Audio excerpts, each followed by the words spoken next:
Okay.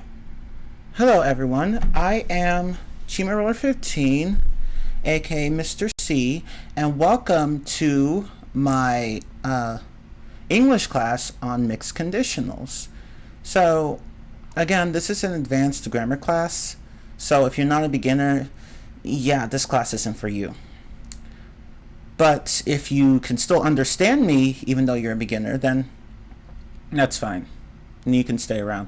But anyway, so to get started, let's focus on what a conditional is. I feel that we should review conditionals first. We're not going to spend too much time on all the conditionals because this is going to focus only on mixed conditionals. This lesson, I mean. So, first of all, what exactly is a conditional? Can someone in the chat tell me what a conditional is?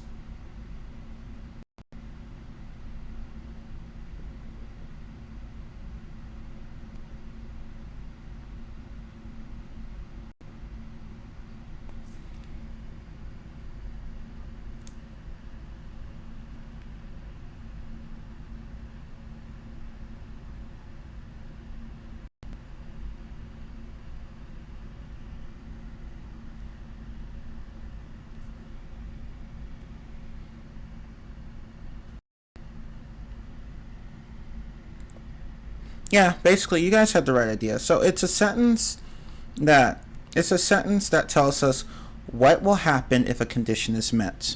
Like what event will happen if a condition is met. And yes, yeah, exactly. You need an if clause and a main clause.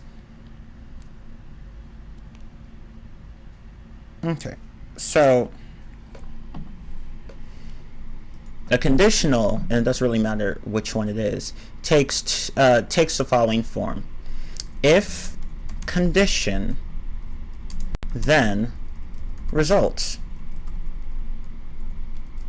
This is the formula for a conditional.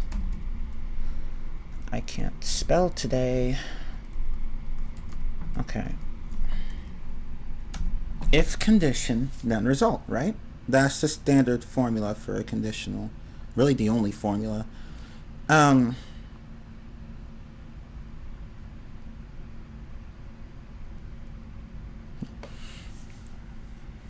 So, now that we know what a conditional is, let me provide you an example. Or rather, someone else just beat me to it. If you want to go out, you have to get ready first. Yeah, exactly. If you want to go out, you have to get ready first.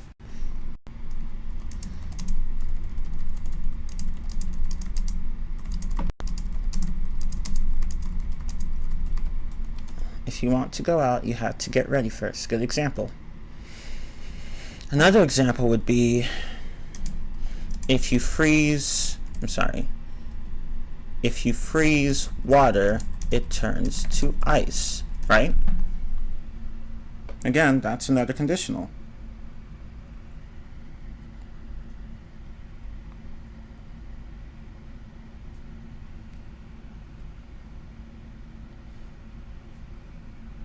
If I came to all the lessons on this Discord, I would know English as a native speaker. Yeah, exactly.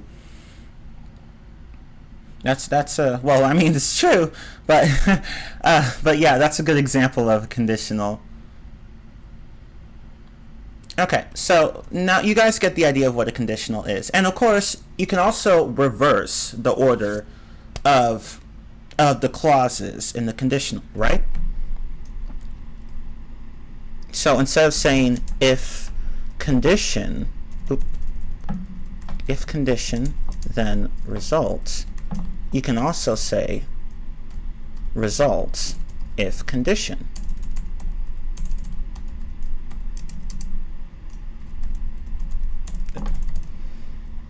I need to work on my typing skills. They are very bad right now. Okay. So either syntax works. If condition, then results. Or results if condition, right?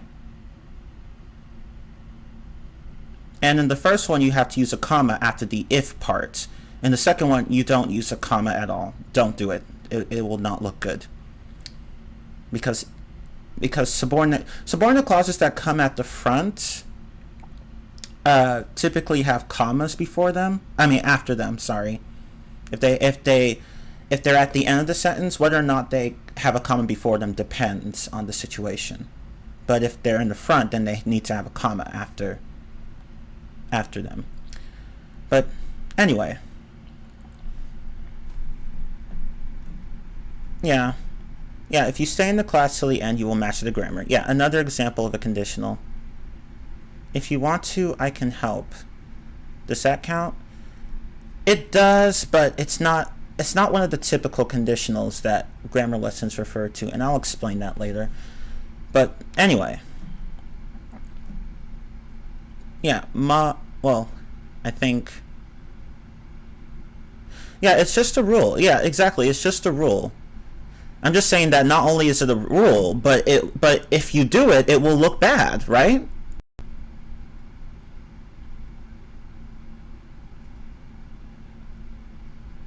Okay, but let's see. So an example of a conditional in the reverse, in like reversed order, would be something like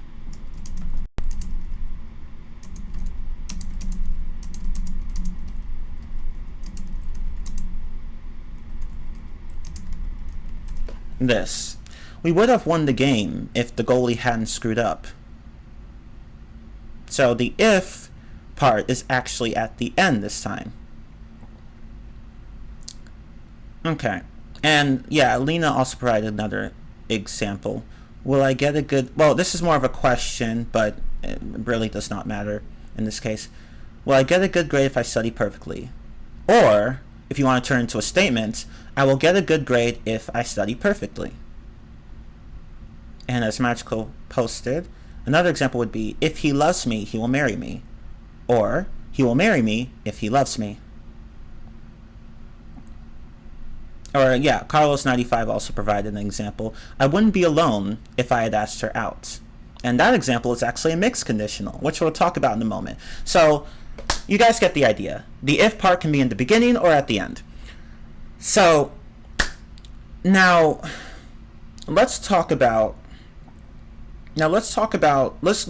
the typical conditionals really fast. So, can anyone tell me what the conditionals are? Don't list the mixed ones for now. I'm not going to talk about the mixed conditionals right now. What are the other conditionals in English?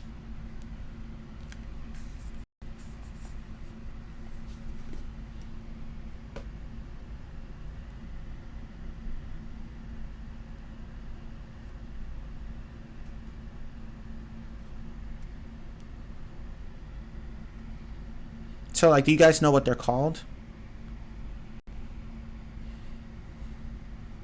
Well, no. Oh, yeah. See, yeah. Thank you, Gabriella. Hi, by the way. How are you doing? It's nice to see you here.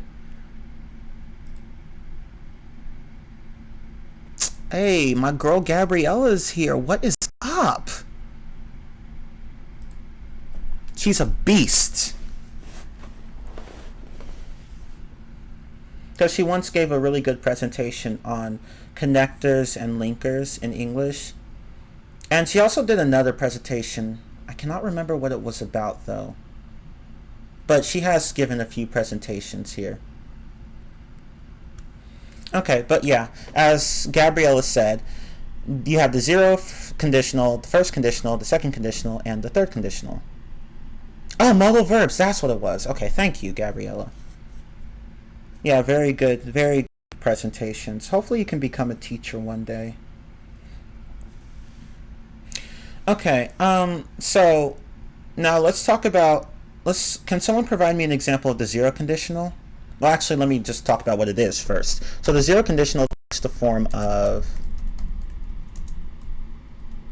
if present simple indicative, then future simple.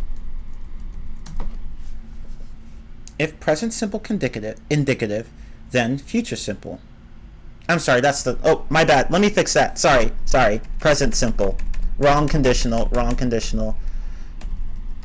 It should be present simple. Sorry. I was talking about the first conditional, my bad. And let me remove that. Okay. Okay, so in the zero conditional, if present simple indicative, then present simple indicative. I should have put that 2 times. Okay, yeah. Okay, there we go. If present simple indicative, then present simple indicative. And if you recall, the present simple indicative is, like, let's take a verb, what? I'm trying to think. Okay, so let's take a verb study, right? Study. The verb to study. And we want to conjugate it for the subject he. For the present simple. Okay, so for the present simple,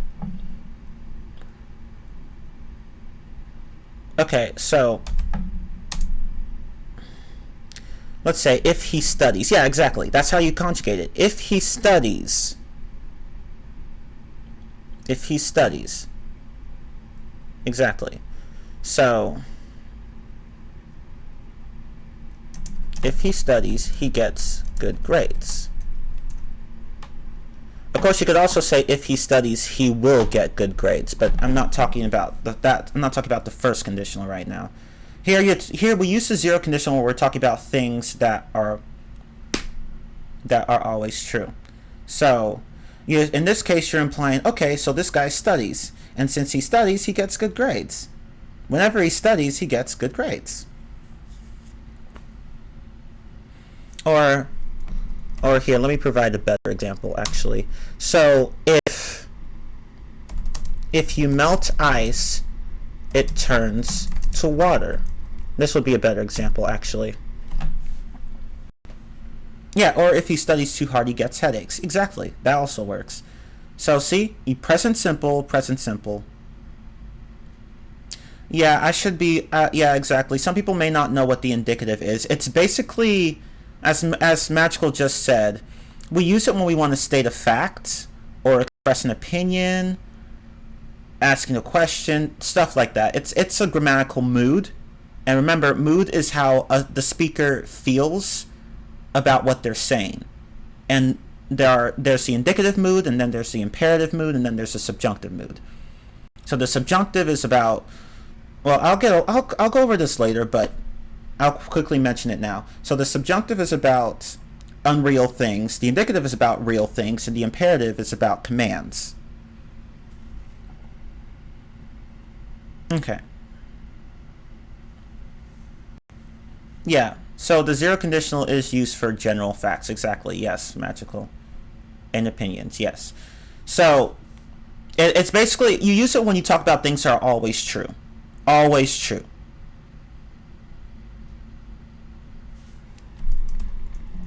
So, going back to my example here, if you melt ice, it turns to water. Or someone else, or to look at someone else's example here, if he studies too hard, he gets headaches. Yeah, zero conditionals are always true. Yeah, they're always true. Or are believed to be true, or are assumed to be true. Because remember, the indicative isn't necessarily just about facts. Remember, it's also about things that are believed to be true. So that's one important thing to keep in mind. Yeah, Gabriella posted another example. If you mix red and yellow, you get orange. That's a zero conditional. Now that's a first conditional. If you eat a lot, you will get fat. That's a first conditional, which is what we're going to talk about right now. So the first conditional takes the form of if present simple indicative, then future simple. Yeah, that's one thing that, thank you, Magical, for pointing that out. So remember, this first conditional form differs from the zero conditional form. Remember, the zero conditional uses only the simple present, so not the simple future. The first conditional uses the simple future, but not the zero conditional. So, regarding the first conditional, we use it when we want to talk about things that are very likely to happen. Not necessarily things that are true without a doubt, or things that are assumed to be true, but we use it when we want to talk about things that are very likely to happen. Like we strongly believe that they will happen. Yeah, exactly, like that, Lena. I will definitely accomplish it if I try. Exactly.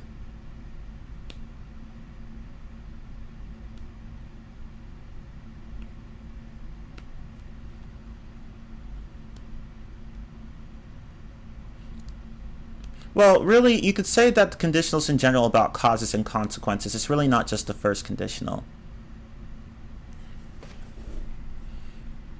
But to provide an example, if you watch horror movies before bed, you will have nightmares. Yeah, that's a good example. Or let me provide an example. If you run a red light in front of a police officer, you will get a ticket.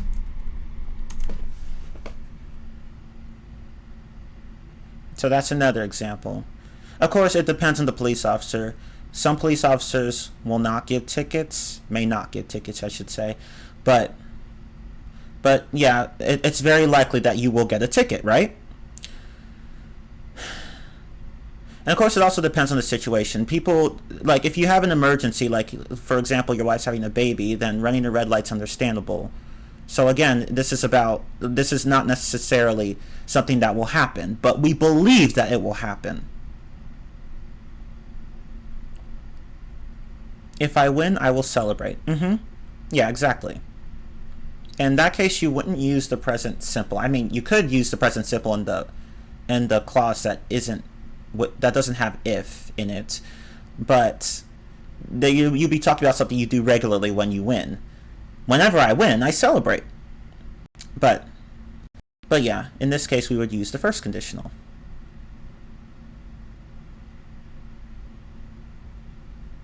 Can we use modal verbs in general first conditional? In first conditional, sorry. In the first conditional, well, actually, yes. Well, no, I'm thinking. Actually, I think you can. But we'll talk about modal verbs later. I'll get into that later.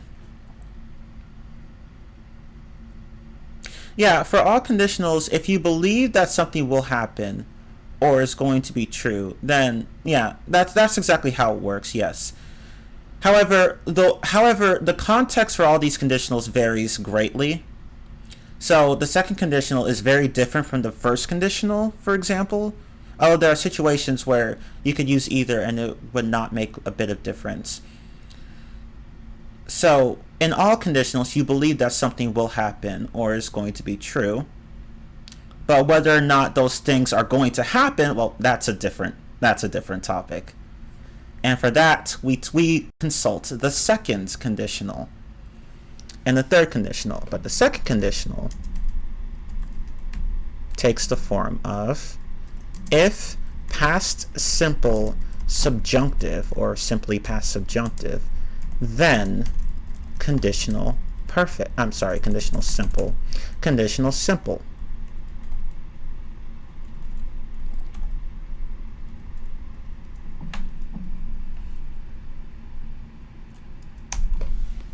If past simple subjunctive, then conditional simple. That's what the second conditional is. So, can anyone provide an example? Because, well, first of all, I should point out what the second conditional is. With the second conditional, we use it when we want to talk about impossible conditions in the present. So, hypothetical conditions in the present. Yeah, exactly. If I had enough money, I would travel more.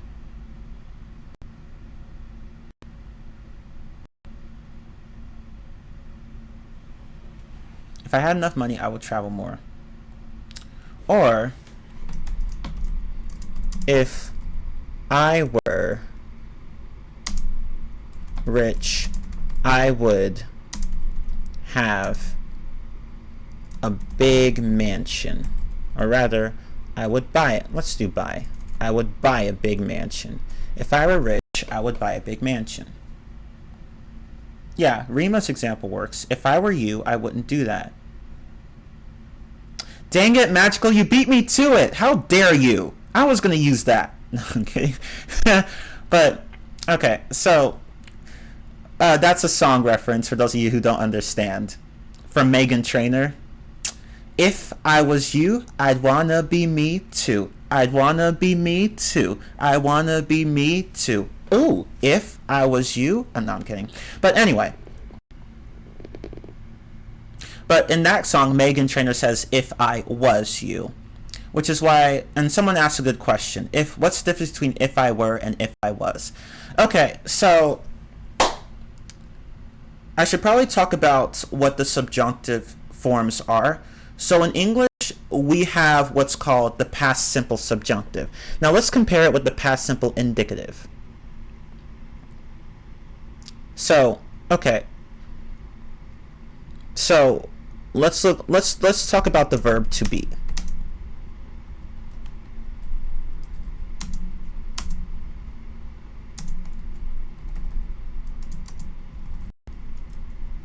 And then the verb to sing.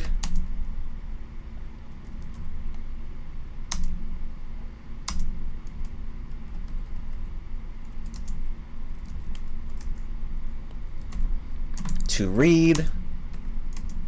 Oh, let's not use that one. To write. Let's say that.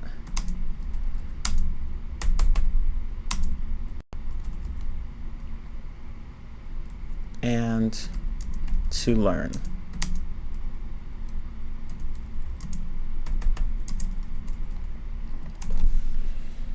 Okay. So here we have the infinitive, and then we have a column for the indicative.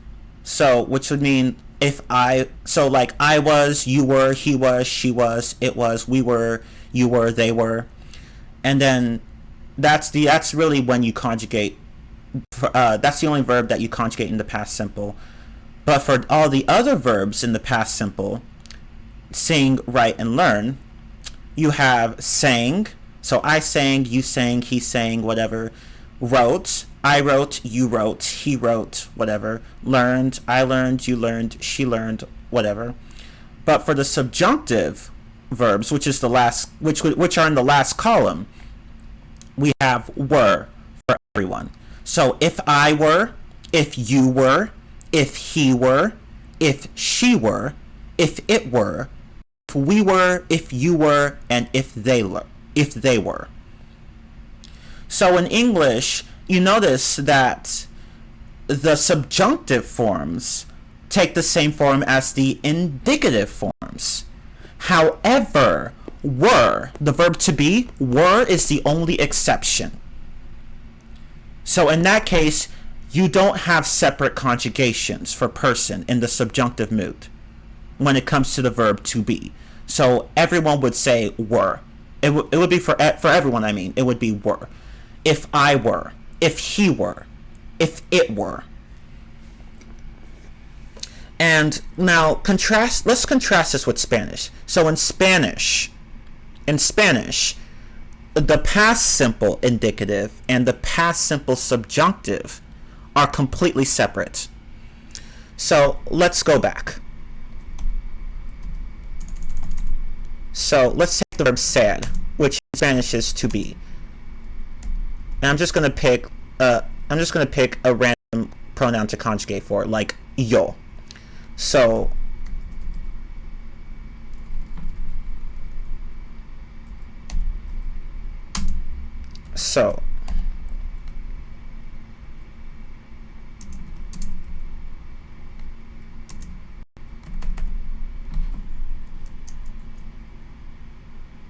this is the verb for ser. That's what you'd say. And then what else did I say? Hold up. What was sing, write, and learn? Okay, so to sing, that would be cantar. Oop.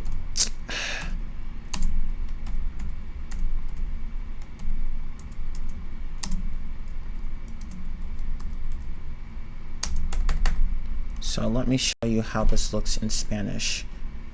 And this will also apply to Portuguese, but I don't know Portuguese, so I can't really provide an example for that. Okay. Okay, so, I forgot to complete this one.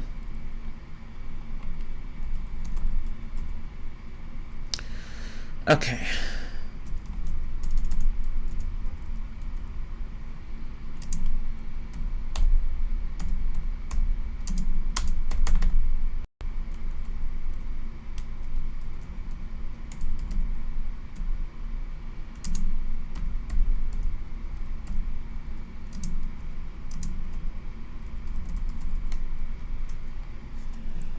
And then learn. So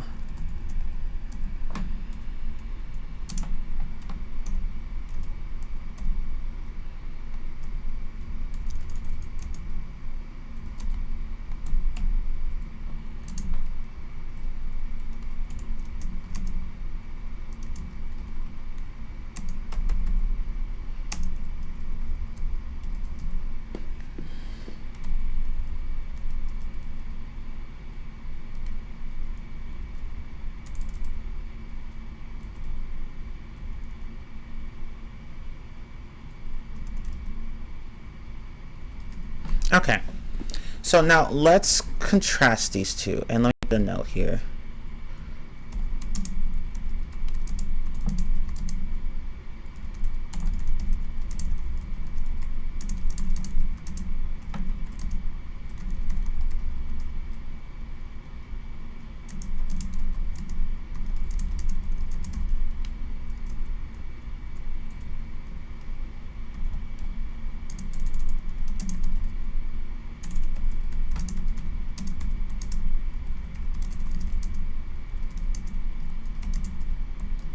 Okay, so let's look at how this is mapped in Spanish. So remember, in Spanish we have two past indicatives, past simple indicatives.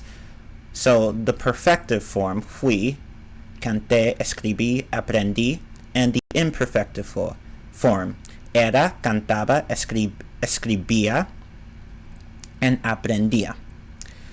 So, but for the subjunctive forms, these are completely separate from the indicative forms, meaning that they don't have the same form in Spanish. So for the first one, it would be fuera or fuese, like either form works, it doesn't matter. Cantara, cantase, escribiera, escribiese, and aprendiera, and aprendiese. Whereas in English, it would just be was and were, and then were, sang, and then sang, wrote, and then wrote, and learned, and then learned. So in Spanish, these don't take the same form, but in English, they do, except for the verb to be, which is were. So in English, all past simple subjunctives are the same as their indicative counterparts, except for the verb to be.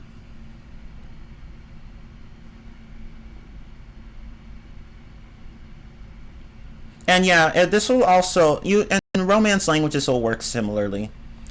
So like Italian, French, Portuguese, so on and so forth. Okay, so let me clean this up a bit.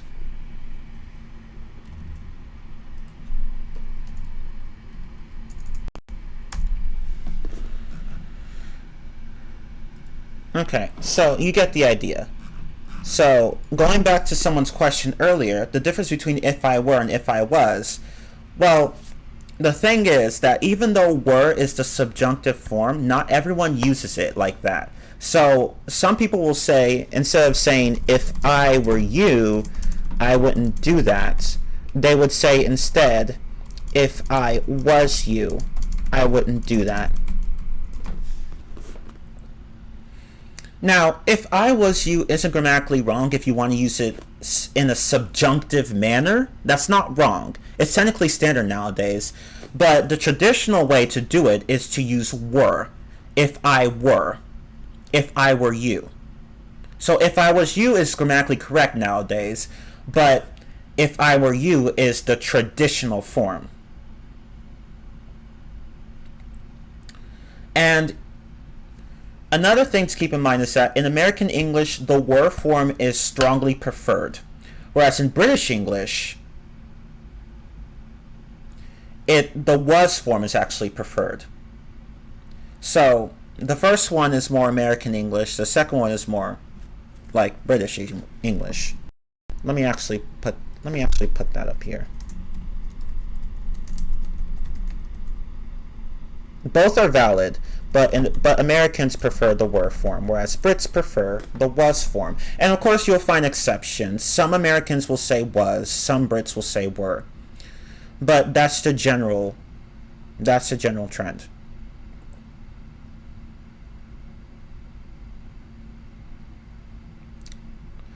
But then again, if you're in this situation and you're not sure which one to use, and you want to talk about something that's like hypothetical, just go with were. Just go with were. Like if you don't know which one to use, just go with were. You can never go wrong with were. But if you do understand that you can use either in the cases like these, then just use either one. But in other contexts, as Gabriella pointed out, was is indicative. So if I was can sometimes be subjunctive, but not always. So here's an example.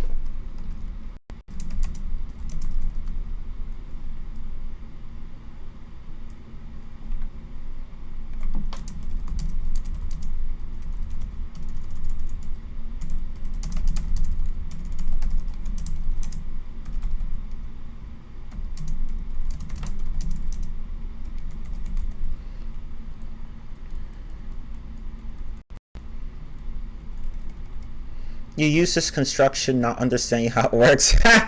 Well, that's language for you. Okay, so here's an example where you would have the indicative and not the subjunctive. If I was truly there at the scene of the crime, then you'll have to show me proof. So in this case, we use was because we're not talking about something that's hypothetical. We're talking about what I would call an asserted reality. So a reality that one asserts is true, or was true, whatever. So in that case, you would use the indicative was, not the subjunctive were. It would not make sense to use were in that case. So if I was truly there at the scene of the crime, then you'll have to show me proof. Or like say for example, let's use this example. And this is really more of a question. So let me just put this here.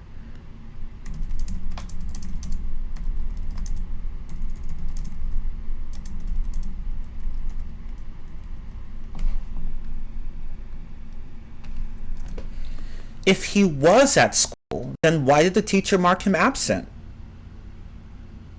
So again, we're talking about an addressed reality here. So someone says, "Oh, I bet he was at school." But then someone else says, "But if he was at school, then why did the teacher mark him absent?"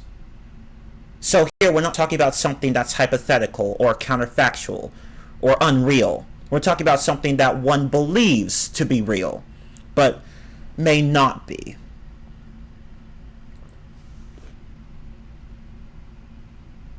So be really careful with how you use was and were. Honestly, I recommend that you use were for the subjunctive mood and was or were for the indicative, depending on who the subject is, of course. But if you want to use was, like for example, if I was rich, I would buy a lot of things. Like you can do it like that. That's fine. But honestly, for learners, I just recommend sticking with the were form. And in formal English, that is, like, in academic English or whatever, so like you're writing a paper or anything like that, I would also recommend you use the were form as well. But outside that context, it really doesn't matter which one you use. But just note that again, but again, a lot of the time it will depend on dialect. So, to us Americans, if you say "if I was you," that would sound weird to us. But to British English speakers, that sounds fine. So just keep that in mind.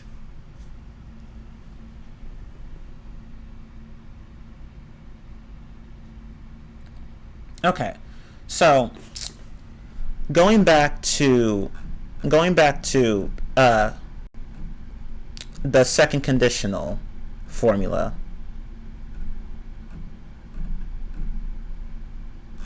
Well, we already talked about that, I guess. So now let's go on to the third conditional.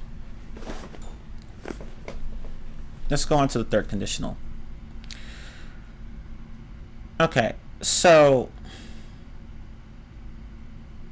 yeah, were is the more accurate form to use. It's not exactly like, see, the thing is that was, if using was in that case is actually standard now. It wasn't standard before, but it's standard now. So it's not technically wrong. But yeah, the were form is just more grammatically accurate or precise, if that makes sense.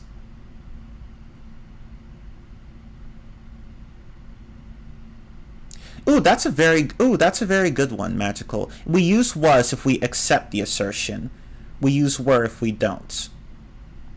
Or rather, we use was if we...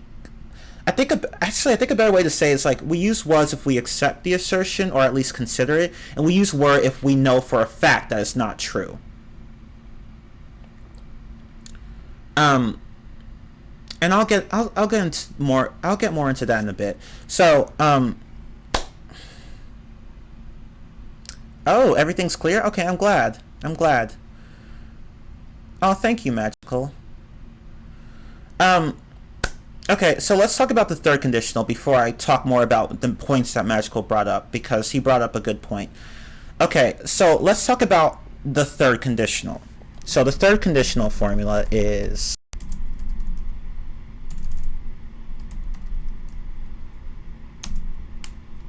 Let me just put third conditional, actually.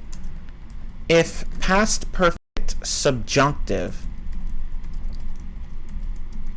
then conditional perfect. And I should probably mention what the conditional is. So it's like would. So the conditional simple is would buy, but the conditional perfect is would have bought.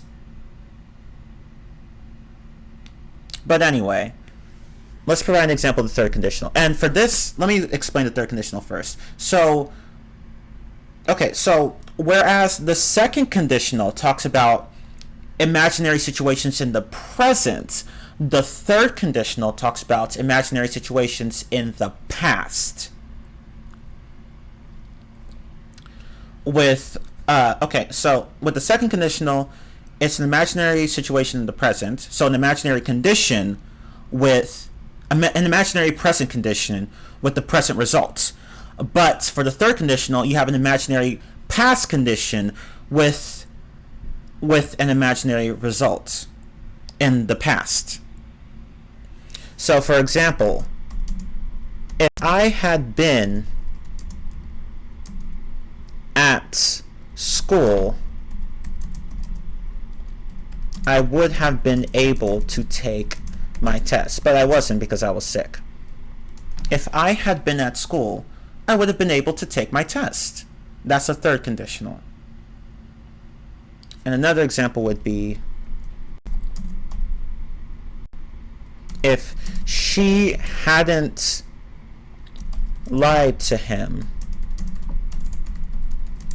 he wouldn't have shut her out of his life. If she hadn't lied to him, he wouldn't have shut her out of his life.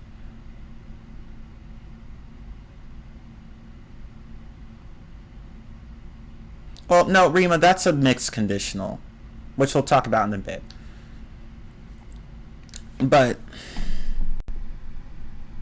here, let me boldface these verbs.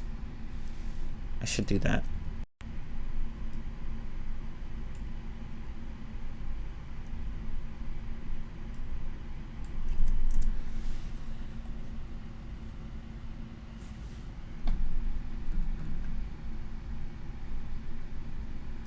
Let me remove those embeds. Okay, there we go. Okay, yeah, so if she hadn't lied to him, he wouldn't have shut her out of his life. They still would have been together, yeah, or they'd still be together, but that's mixed conditional territory, which I'm not going to talk about right now. So, yeah.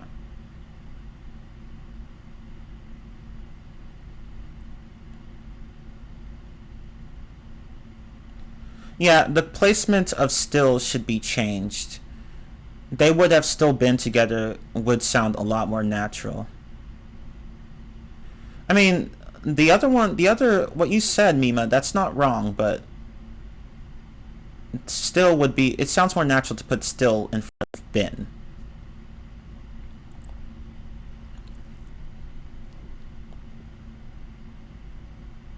But anyway,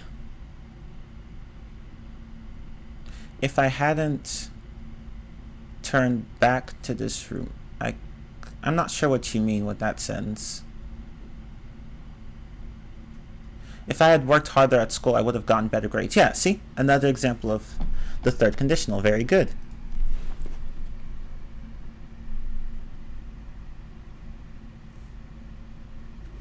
If I had worked harder at school, I would have gotten better grades.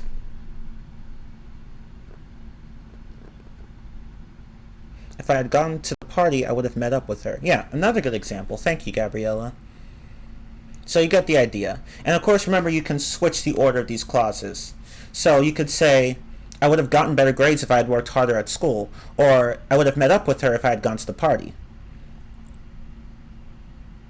And notice how I said earlier, notice how I said past perfect subjunctive earlier. And I put the subjunctive there to help learners distinguish between that and the past perfect indicative. So in English, and I'm going to bring up Spanish again in a moment. In English, the past perfect indicative takes the same form as the past perfect subjunctive. But in Spanish, they do not.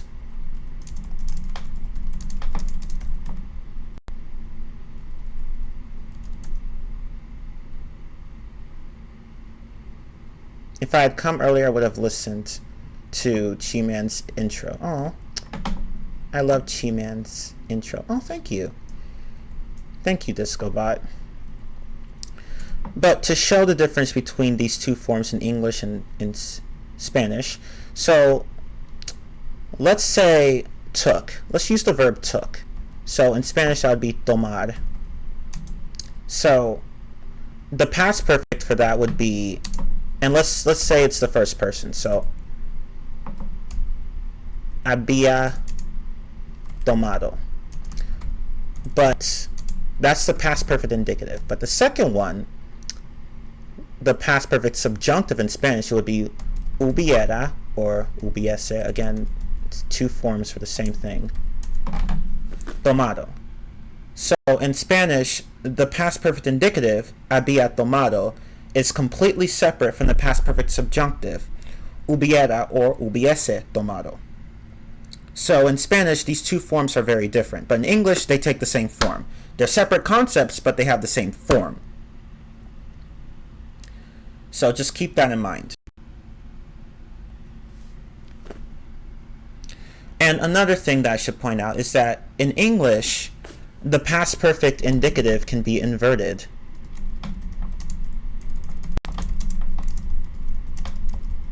I'm sorry, subjunctive, not indicative. The past perfect subjunctive can be inverted. Now, what does this mean? So what do you do when you invert a verb or a verb phrase?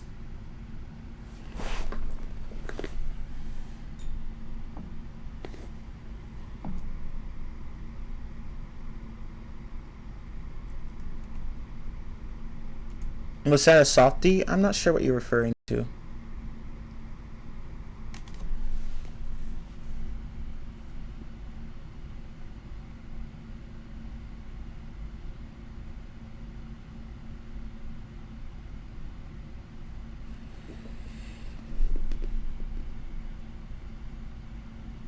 your pronunciation of those Spanish words.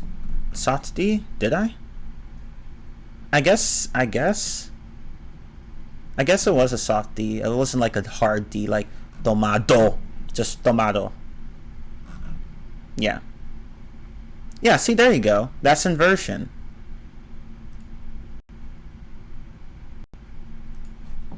This is inversion. Had I been more careful, I wouldn't have cut myself. So what this means is that you take the form. Here, let me type out the regular sentence. If I had been more careful, I wouldn't have cut myself.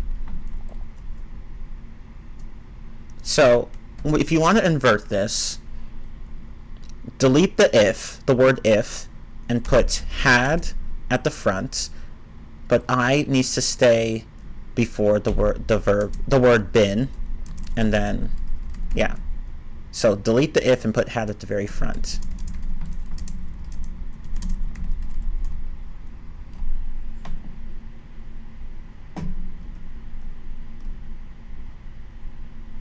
So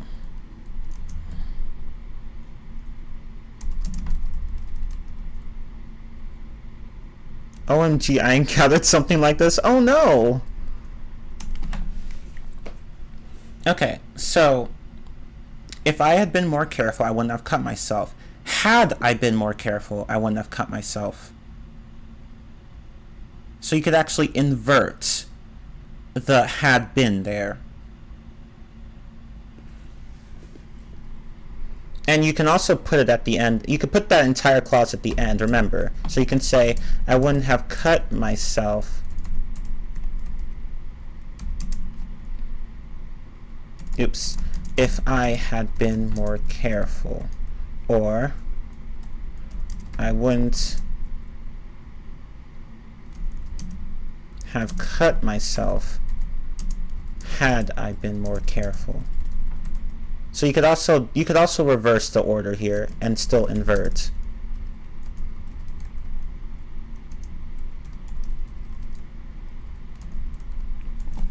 Had I studied more, I could have gotten into university. Yeah, there you go. But yeah, as I said, I wouldn't have cut myself if I had been more careful. I wouldn't have cut myself had I been more careful. So you can invert when the if clause is at the end or at the beginning. It really does not matter. One thing to keep in mind here. So when you invert like this, it's not really something that's commonly done. So it makes you sound slightly more formal if you invert. So try not to invert too much. It's fine to do in writing, but while speaking, it's not something you want to do so much.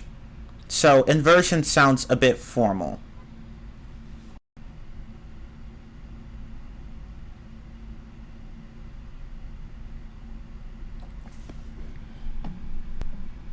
Okay. But anyway, you get the idea. So someone asked a very good question. Can we also use might instead of would? Actually, yes, you can. Now, the meaning would be different, of course, but yes, you can use might instead of would, or even could. So you can use could or might instead of would. So you could have said, so you can say something like,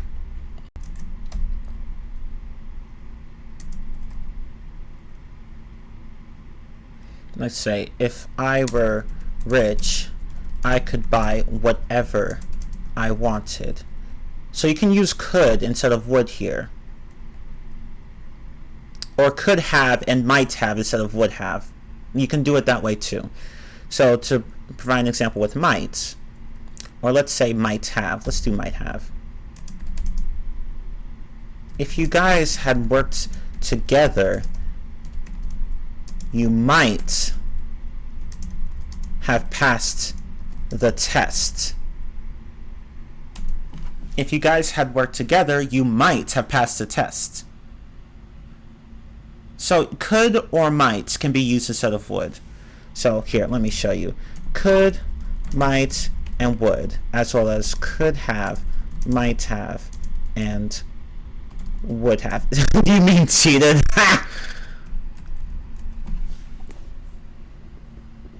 But yeah, all of these can be used. Of course, their meanings are different. Could, would, and might all mean different things, but you can use any of these.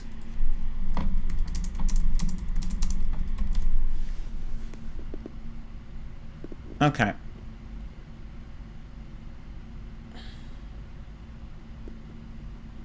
Okay, so another thing I should point out is that inversion also works with the past simple subjunctive form were. So you can say if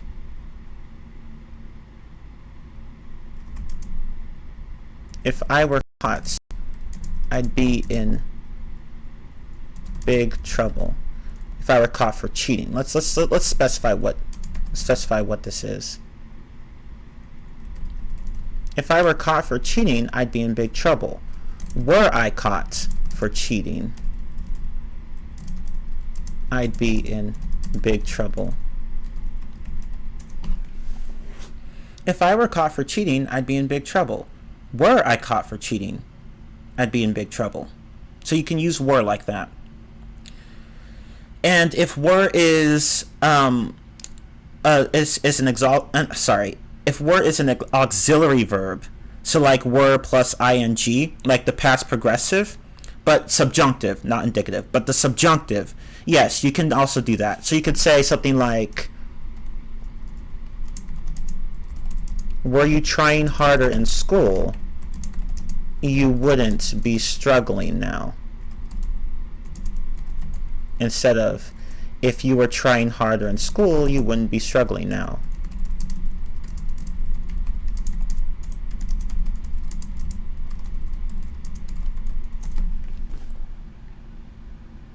If you were trying harder in school, you wouldn't be struggling now. Were you trying harder in school, you wouldn't be struggling now. And you can put that if you were part or were you part at the end. So you could say, you wouldn't be struggling now if you were trying harder in school. Or you wouldn't be struggling right now were you trying harder in school. So you can do that too. And of course, this also works for the past perfect progressive subjunctive. So you could say, instead of saying, if it hadn't been raining, I would have gone outside. Instead of that, you can say, had it not been raining, I would have gone outside.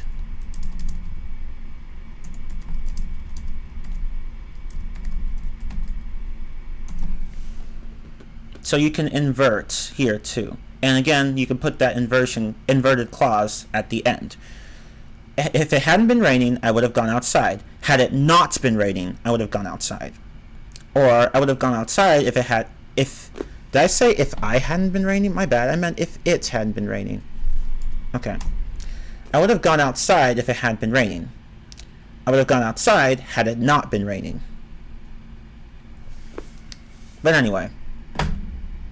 Basically, you can invert really any subjunctive, except for anything that isn't were, obviously. So you can't invert like as past subjunctive like sang or danced or wrote or anything like that, because there's no way to do it. So there's no way to invert something like, if I studied harder, I would get better grades. You can't invert that. But if I were to study harder, well, you can invert that, because you can say, were I to study harder. So you need that word there. Okay. So, Magical pinged me something.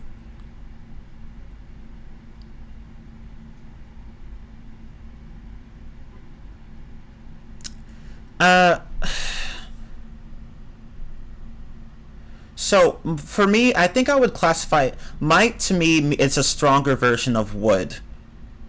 It's stronger than would. Could is like I think of it like this. Could is like the weakest out of all of them. Like it shows a potential, but whether or not it might have happened, could doesn't really imply that something might have happened or would have happened, just that it could have happened. So could is like the least certain, whereas might is the most certain, and would is like certain but not really certain, if that makes sense. And the same goes for the perfect forms. Yeah, might. Yeah, I think of might as stronger than would. If I use might, that means I'm absolutely sure of whatever result would happen. Like, if you had studied harder, you might have passed the test. Of course, would have passed the test or could have passed the test works too. But if I want to like really show that I strongly believe that something might have been that some results would have happened, I would probably use might. But English modal verbs are a mess, so it's something you're just going to have to get a feel for.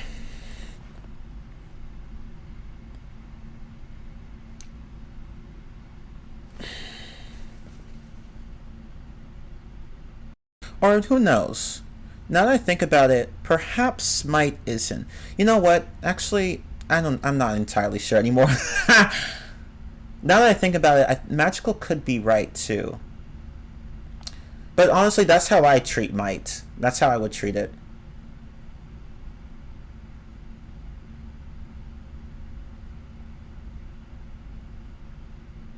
Might is the preterite form of may. You know what? Actually it is kind of like can and could, but not always. Not always though. Might doesn't always. It's not always like used like that.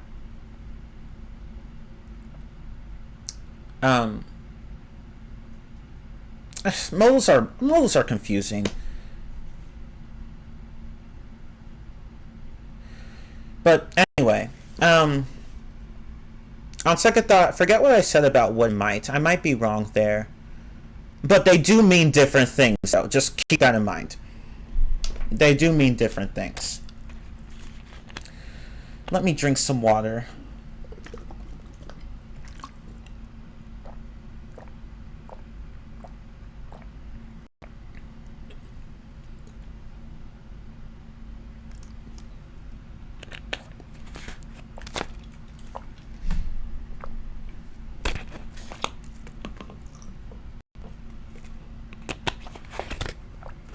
Okay, there we go.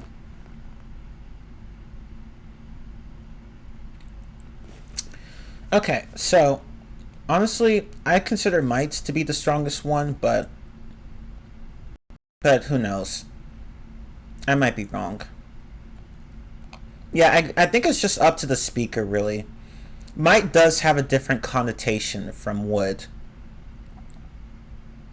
So if you used one instead of the other, there would be a subtle difference in the meaning of your sentence. Although I'm honestly not completely sure of what that difference is, but there is indeed a difference. But anyway, that will conclude our review of conditionals. So remember, we have the zero conditional, the first conditional, the second conditional, and the third conditional. Now let's get on to what the lesson is really about. Mixed conditionals. Actually, wait, let me say one more thing. So notice how I have never talked about the progressive aspect in this lesson. Just the simple and perfect aspects. You know, like future simple or past perfect. But you can actually use progressive forms in conditionals as well. So they don't always have to be simple forms. So for example, and I already provided examples earlier, but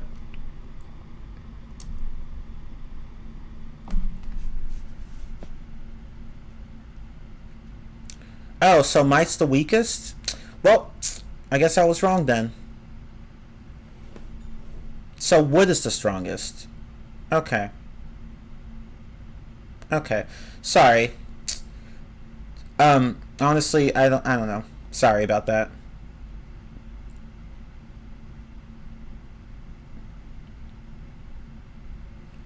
Honestly, I thought might would be stronger than could, though.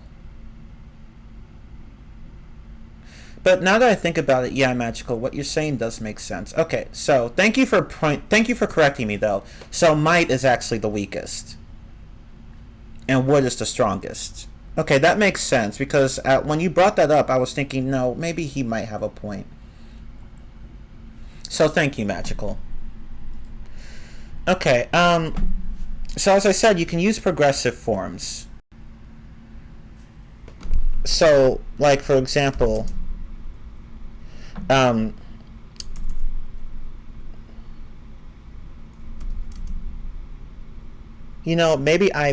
you're welcome. Maybe I might have a point. How dare you? How dare you? Pork.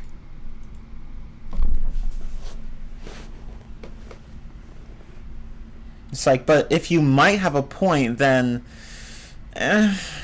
like, you don't sound too certain. No, I'm kidding. But anyway, okay, so you can use progressive forms, remember? So it's like, if she were trying harder, she could beat the game easily. So, like, let's say she was playing a game, and she sucks at it. But if she were trying harder, she could beat the video game easily. So we're using "were trying" here, instead of just "tried harder." Tried harder can work, but sometimes you can use progressive forms. Or, again,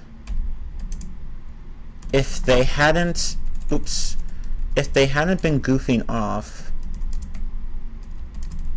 the teacher wouldn't have yelled at them. So let's say "they" refers to the students. So if the students hadn't been goofing off, the teacher wouldn't have yelled at. I meant them. The teacher wouldn't have yelled at them.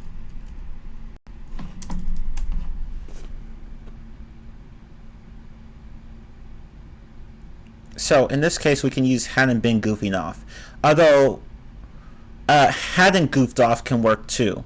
It really doesn't matter. So basically the point is that the progressive aspect in conditionals doesn't really change the time frame of these conditions and results. It doesn't really change the time frame. So whether it's the past perfect, whether it be the past perfect indicative or the past perfect subjunctive, whether it be the past perfect subjunctive or the past perfect continuous subjunctive, they're both going to refer to the past. The progressive aspect just shows how the event it just makes the event more ongoing, if that makes sense. That's what the progressive aspect does. It shows that something didn't take place at a single point of time. And you can also use it with the conditional form as well. So, for example,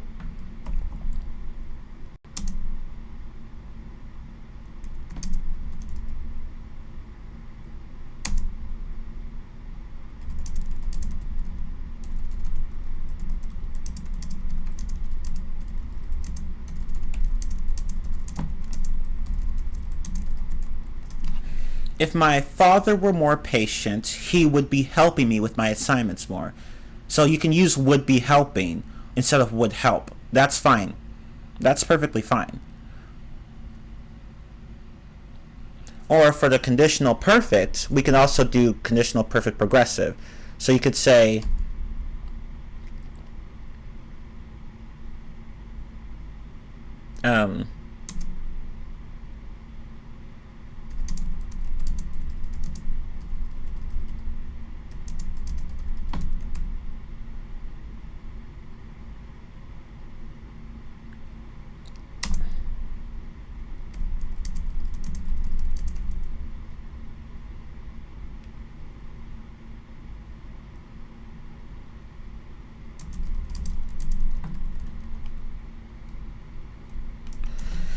if he hadn't been arrested, we wouldn't have been trying to give him bail. So we can use "wouldn't have been trying" instead of "wouldn't have tried." And the difference is that "wouldn't have been trying" implies that, like, something started in the past and then led up to the present in this case. but wouldn't have tried would just imply that this took place entirely within the past and has no connection to the present. So you get the point. The progressive aspect can be used in any of these, for any of these verbs. Just make sure that you're using it correctly.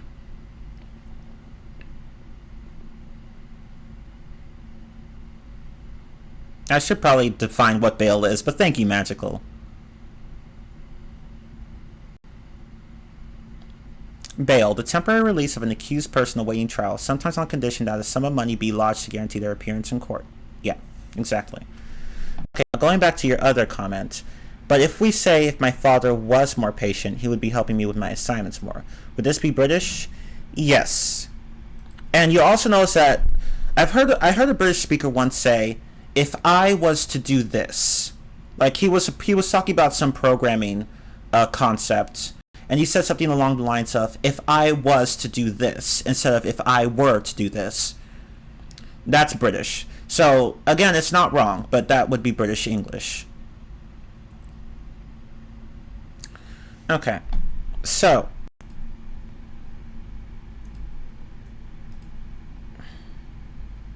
or British. British. Instead of British, you have British. No, I'm kidding. But anyway. Yeah, exactly. You just have to get a sense of what to use, as Gabriella said. But now that I think about it, might does seem to be weaker than would. I don't know why I thought it was stronger. But anyway. Now let's talk about... Oh yeah, right. Someone asked earlier... can you use modals and conditionals? Yeah, you can. So you could say something like, if you help me, I can help you with your problem. So if you help me with my problem, I can help you with your problem. So in this case, we're using can help as a modal verb here. So, can, not can help, can. So can is being used as a modal here, but this would still, but this is still a conditional. If you help me with my problem, I can help you with your problem.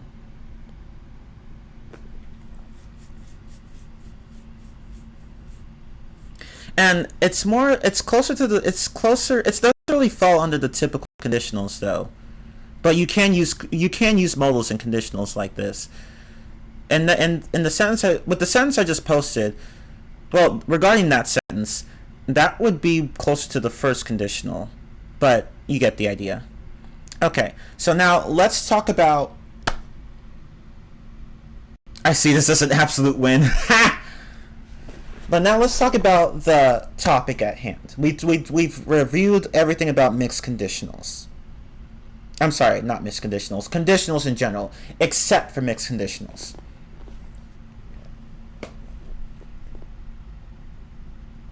Okay, so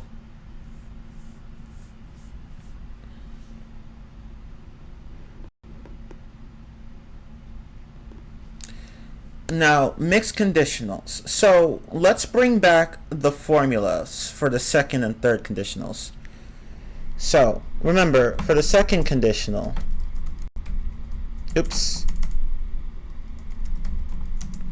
we have if past simple subjunctive, then conditional simple, right? And, oh my god, this computer. And then for the third conditional, oh my god, hurry up. We have if past perfect subjunctive, then conditional perfect.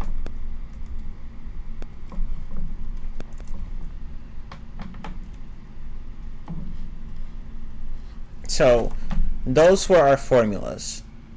Now, let's take these clauses and mix them. So what do I mean? Okay, well, let's take the conditional perfect from the third conditional and put it in the second conditional. what do you get? Mixed conditional 1. So let's do that. Let's put those two together. So we get if past simple subjunctive, then conditional perfect. Gee, man, what do you get? Us. Nothing. That's right, you get nothing. Nothing. Please, sir, may I have some more? You want more? Throws plate. Ow!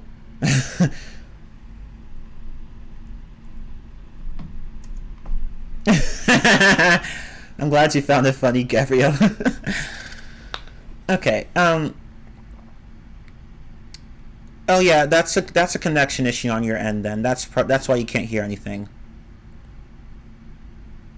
To post photos here, you press the plus button. Sorry, you press the plus button on the left of the text box, and then you should get a prompt on what you should hear. Let me even try it right now. Let me try it. Yeah, upload a file, and then that's it. Oh yeah, that's right, Magical. You did have this problem once. It was sad. But anyway, yeah, mixed conditional 1 will give you if past simple subjunctive, then conditional perfect. So we're not using the conditional simple here. We're using the conditional perfect. So can anyone provide examples?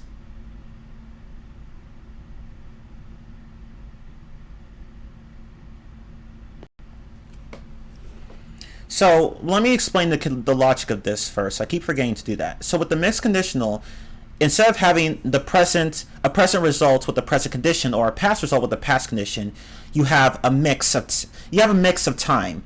So for the mixed conditional, you have a present condition with the past result. So present condition with the if, and then past result.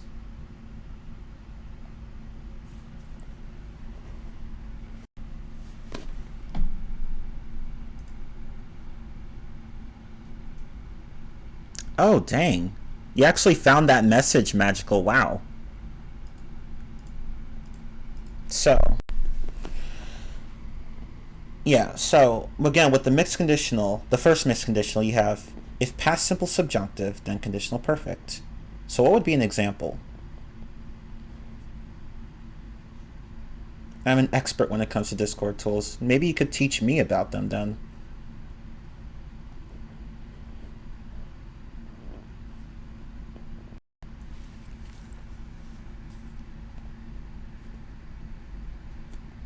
Rima, I mentioned how you can post photos. You press the plus button on the left of the text box, where you type in your comments, and then you press upload a file. There's a button on the left. Oh, it doesn't. Oh, you don't see it? Oh. That's weird.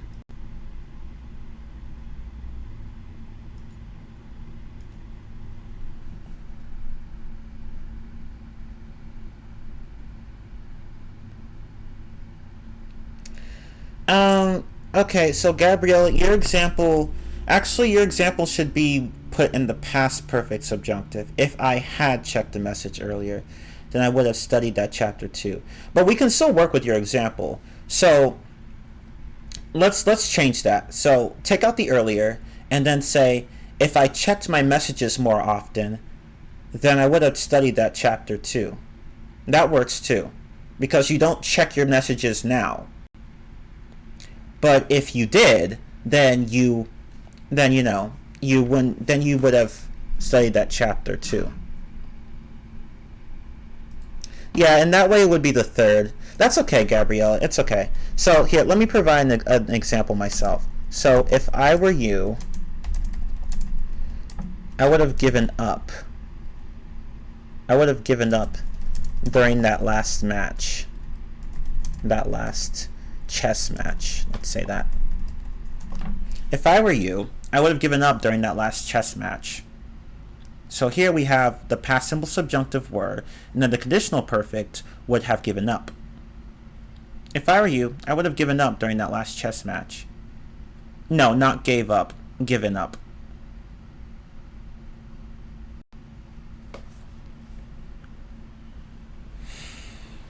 Okay, so That's an example of the mixed conditional one. If I were you, so that's a present condition. I would have given up during the last chess match. Past result. And here we can't really use the past perfect here. If I had been you, that doesn't make any sense because that would imply that there was an opportunity in the past for someone to be someone else, which doesn't make any sense. So only if I were you works.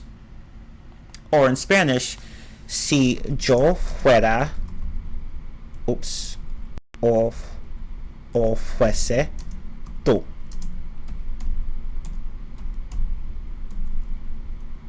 If I were you, si yo fuera o fuese tú.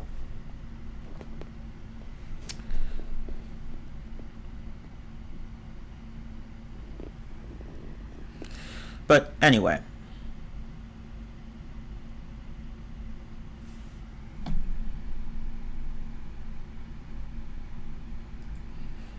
What is this? What's this? I've never seen this. What is this?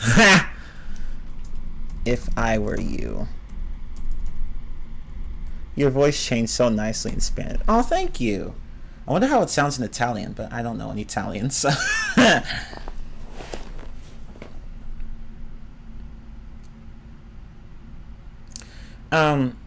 Okay. So, another example. Okay, so another example of the... Yeah, if I were you, I would have studied for the exam. Exactly, you get it.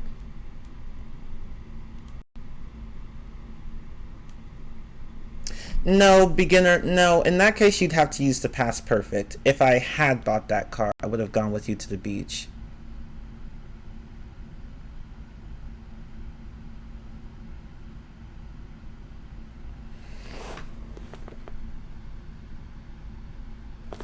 But let me provide another example.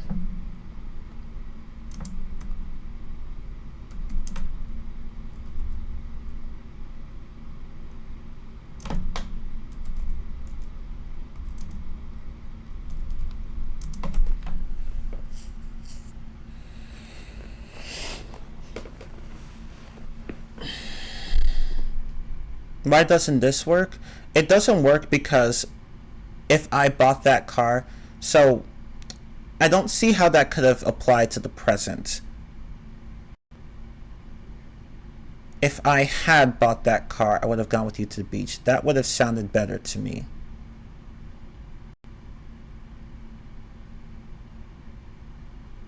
But if you say something along the lines of, if I bought cars like that, meaning that you buy cars that aren't like that, if I bought cars like that, I would have gone with you to the beach. And in that case, that can work, although that's a weird context, admittedly. Okay.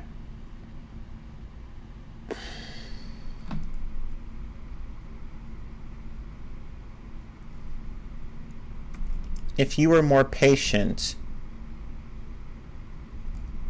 or let me say this. If you were a harder worker, you would have gotten better grades. That's another example of mixed conditional one. If you were a harder worker, you would have gotten better grades. Of course, you can technically also use, if you had been a harder worker, you would have gotten better grades. In this case, you can actually use either, but they mean different things. They mean different things. So in my first sentence, I'm saying that someone is not habitually a hard worker. So this involves the present. But in my second sentence, I'm saying that someone wasn't a harder worker at some point in time. But if they had been a harder worker at that point in time, they would have gotten better grades. But in the one where, in my first sentence, I know that they're not a hard worker. I should probably not use harder. Let me use hard. Harder kind of sounds weird here.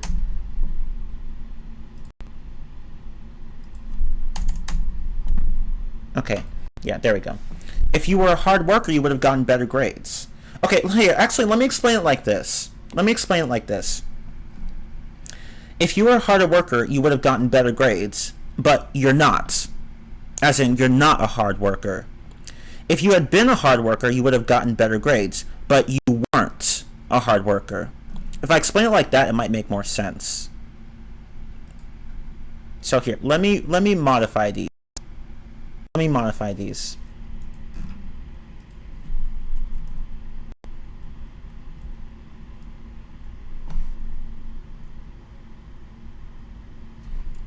Well, actually, magical in that case, it could be either would have or would have had. In that case, it can be either.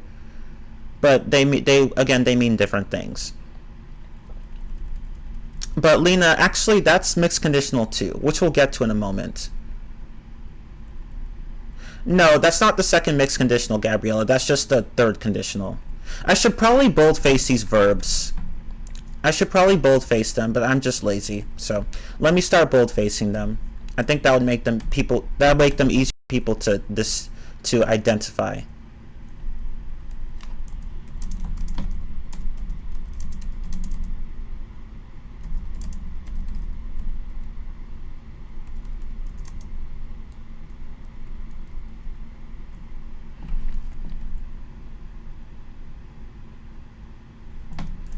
Okay, so yeah, would have had or would have more offers on their job. Actually, either of those can work. If you're talking about her not having job offers presently, then that's fine. But if you're talking about how she didn't have job offers in the past, then you would have to use would have had. So in that case, you can use either one.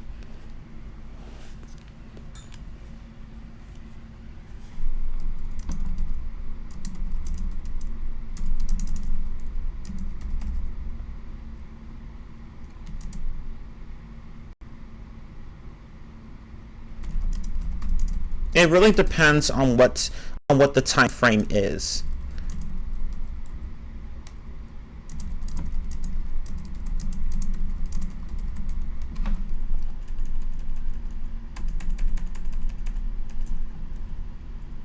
And yeah, I know I have 60 minutes left. Don't worry. I mean, I think we're still making good time. So let me boldface all these verbs. Let me show you guys this distinction better.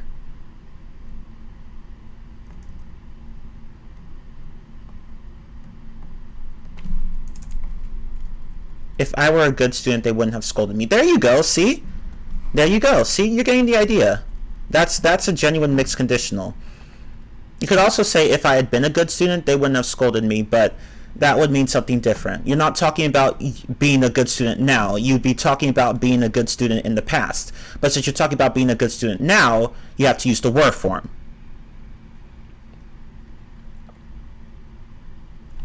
Okay, so let me show you guys the differences here. So let me explain it like this. If you were a hard worker, you would have gotten better grades, but you are not a hard worker. So that's the mixed conditional here. Now, mixed conditional 1. Now let's compare this with the third conditional. If you had been a hard worker, you would have gotten better grades, but you were not a hard worker. So do you see how this works now? So were refers to the present, had been refers to the past. So if you look at it like this, then it will make more sense that way.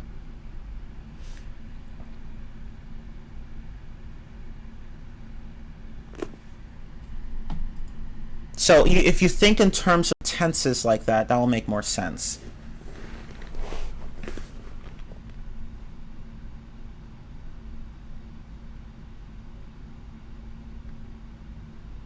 How in the first example can the present change the past? Okay, so one thing I should point out is that even though we're using past forms like were and had been, they're in the subjunctive form. So they don't necessarily correspond to the normal past tense that we think of in the indicative mood. And which is why I should point out that tense doesn't always correspond to time. It often does, but not always. So the past indicative in English, past simple indicative, whatever, points to the past, but the past simple subjunctive points to the present. And The past perfect indicative in English also points to the past, but the past perfect subjunctive, well, that points to the past, but it's the only subjunctive form that can point to the past. The past simple subjunctive can't point to the past, if that makes sense. So don't think of tense as something that always goes along with time, basically. No, they're two different concepts. So don't think that tense is always the same thing as time. Not always.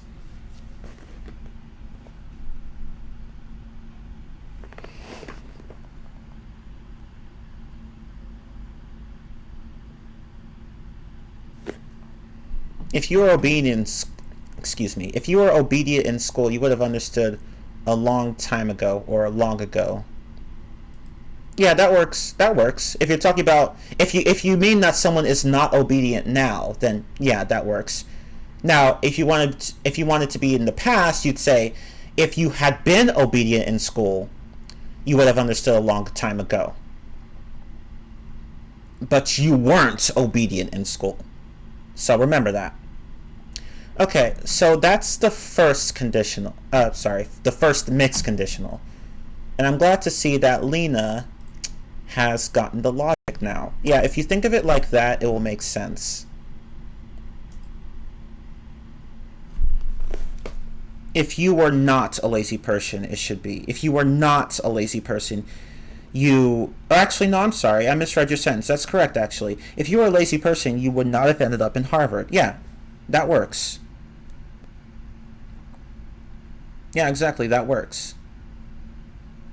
See, you're getting it. See, you guys are getting it. And you can also mix conditionals in Spanish as well, and Portuguese. So it's not something that's just in English. But, anyway. I think I provided enough Spanish examples. But anyway, that's mixed conditional number 1. Now let's talk about mixed conditional number 2. So, remember how we had... Let me go back, scroll all the way back to what I posted earlier, because I don't feel like typing all that again.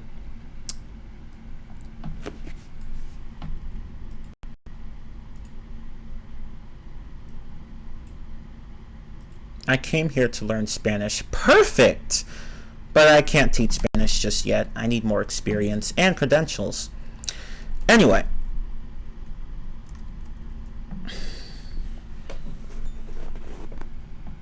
So remember this. Remember, the second conditional gives us this formula. If past simple subjunctive, then conditional simple. And for the third conditional, if past perfect subjunctive, then conditional perfect. Now, let's take the third conditional and alter it. So let's do that.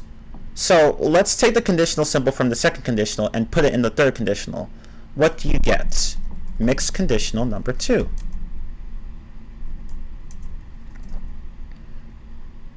If past perfect subjunctive, then conditional simple.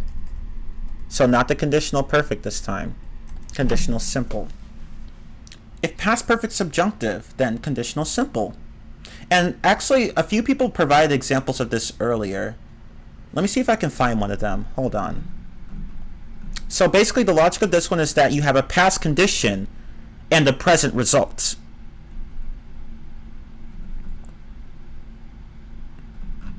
So let me see if I can find it. Someone provided a very good example earlier.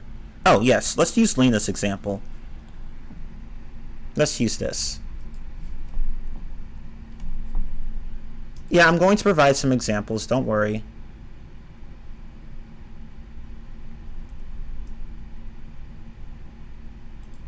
Let me just clean up this sentence a bit.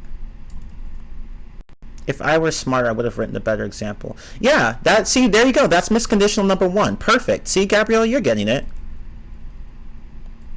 You're getting it.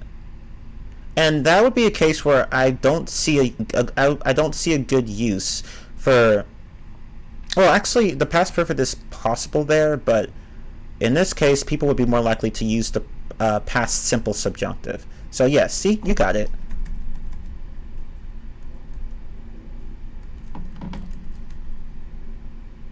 No, that's the second conditional, beginner.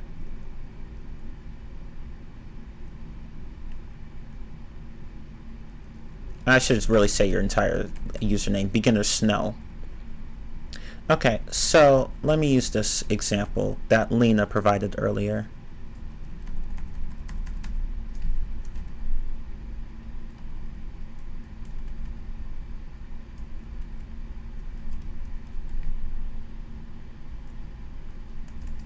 And let me clean this up a bit. No, that's the conditional perfect, Mima. We need the conditional simple for this one. So here's an example here. Why did I say here twice? If my mother had taken English at university, she would have more job offers. Okay, so had taken, past condition, would have, present result. If my mother had taken English at university, she would have more job offers now. So we have a past condition with the present result. So can anyone provide other examples? This one might be easier to do than the other one.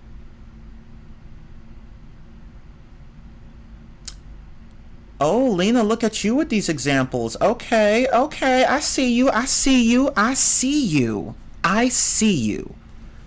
No, I'm kidding. But yeah, here, actually, let me clean this one up a bit, because that's a good example, but let me just clean it up a bit.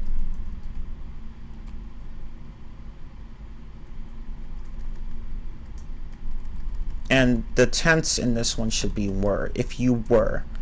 If I had known that you were going to, let me finish this. If you were going to come tomorrow. If I had known that you were going to come tomorrow, I would be at home. Let's do that. Come over. Yeah, let's do come over. Okay. If I had known that you were going to come over tomorrow, I would be at home. Yeah, perfect. Let's use this. So this is Lena's example that I modified. If I had known that you were going to come over tomorrow, I would be at home. Again, past result, present condition. See? You got it. This one seems to be easier to provide examples for, honestly. The other one's kind of hard, but but yeah, you will bump into all of these conditionals in spoken and written English. I see you, girl. Mima. Had I seen the moon last night, I could... Well, no. In this case, it should be could have taken. I don't see how that could work there. Had I seen the moon last night, I could have taken a picture. So this wouldn't work. You can't use... Yeah, and as you guys have seen a few times already, there are times where you cannot use mixed conditionals. Like, the time frame would not make any sense if you did.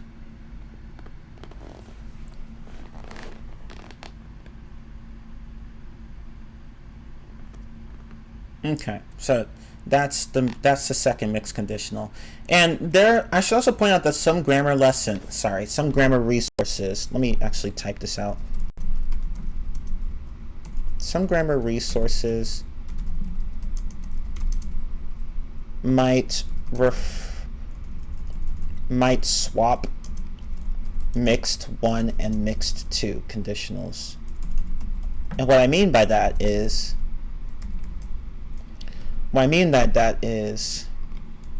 some grammar resources might... I misspelled grammar, my bad. So what I mean by that is that some grammar lessons will say that some will classify mixed 2 as mixed 1. What I mean by that is like the, had, like the past perfect and then conditional simple. Sometimes they'll put that as mixed 1. Sometimes they won't. It depends. Like, basically, mixed 1 can be either form, mixed 2 can be either form. It really doesn't matter what they're called. It's just sometimes grammar resources might refer to mixed 1 as the first one I talked about here, the first mixed conditional, whereas some of them might call mixed 2 by that name, or whatever. So, basically, mixed 1 and mixed 2 might be identified differently, depending on the source. So just keep that in mind. Hey Jasper, what's up? What is up? What's up? Hopefully you are all enjoying the class. Certainly. Oh, you have to go? Okay, see you later. Bye.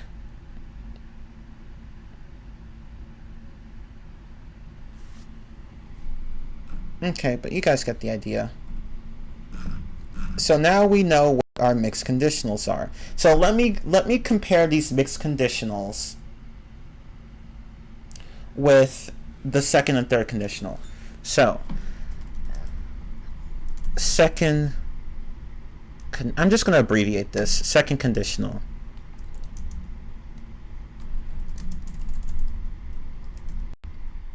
So we have two mixed conditionals. I don't think there's a specific name. That's the thing. Like sometimes one form might be classified as mixed 1. One form might be classified as mixed 2.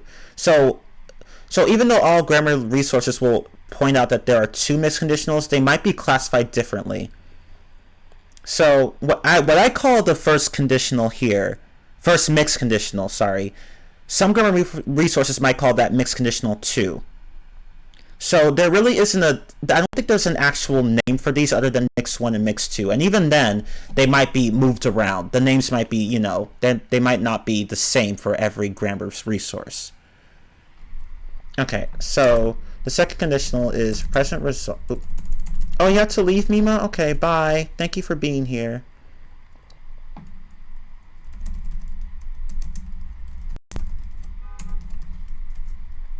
Third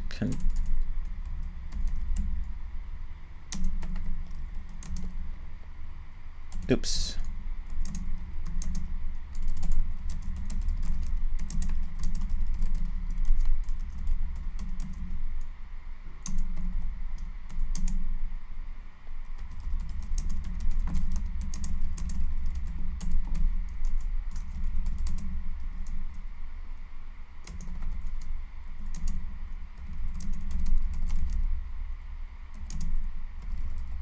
Yeah, that's the thing, Lena. You need. It's like.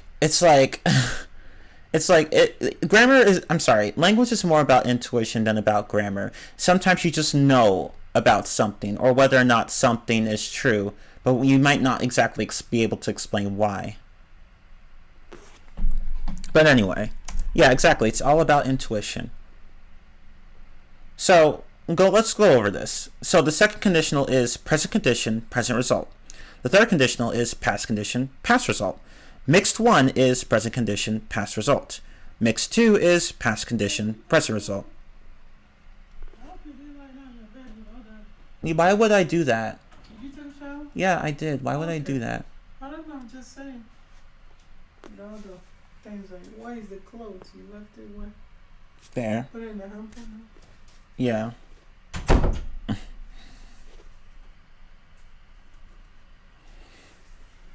I was talking to my mom, sorry.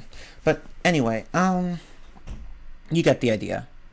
And as I said, some grammar resources might say that mixed 2 is present condition and past result, and that mixed 1 is past condition, present result. It really doesn't matter. Either way, there are two mixed conditionals. Yeah, I really wish I had pointed this out from the very beginning. But you guys get the idea. So really, which conditional you use depends on what the time frame is.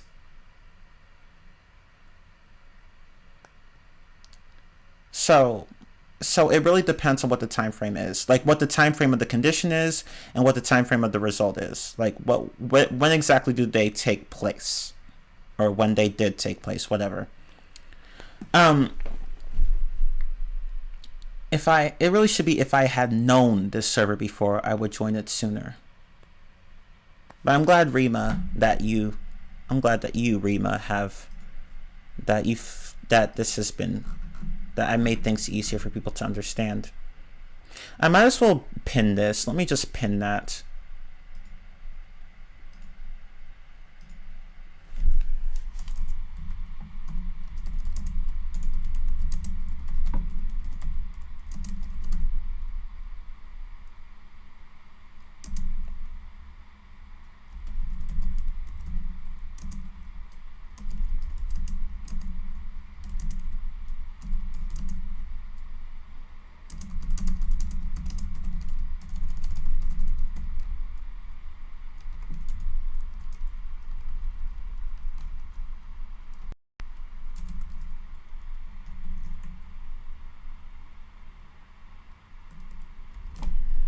Okay.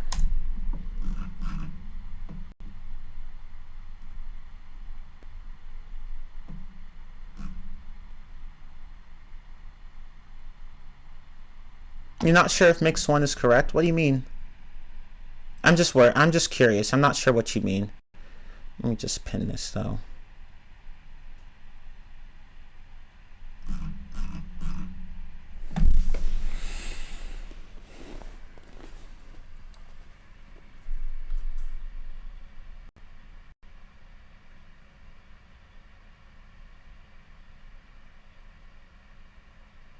Yeah, see, Jasper, you're getting it. See, if I had known this server, I really should be if I had known about this server before. But anyway, if I had known about the server before, I would have joined it sooner. If I had known about this server before, I would have joined it sooner. Yeah. I think you mean, how can the past condition affect the present result? I'm sorry. No, I think you mean to say, how can the present condition affect the past result?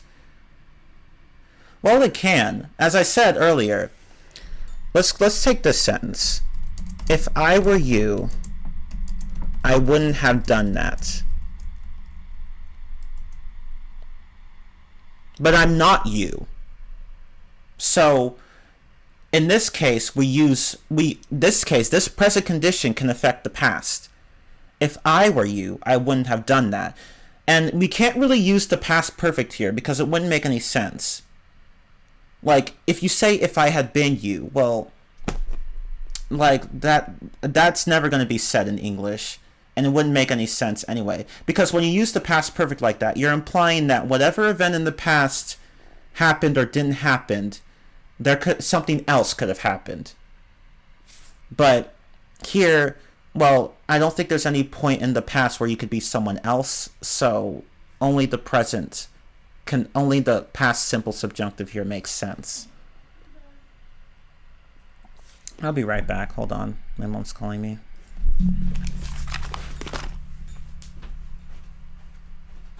Yeah? What's up? Yeah, why wouldn't you? Well, I haven't actually tried it.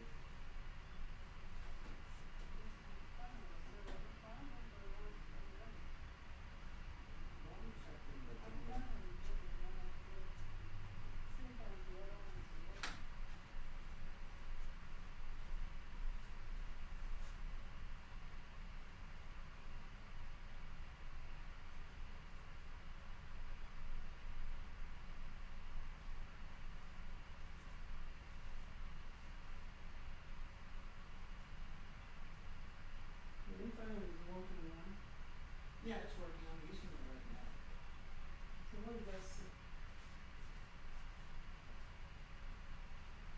That was something else. It's one of these.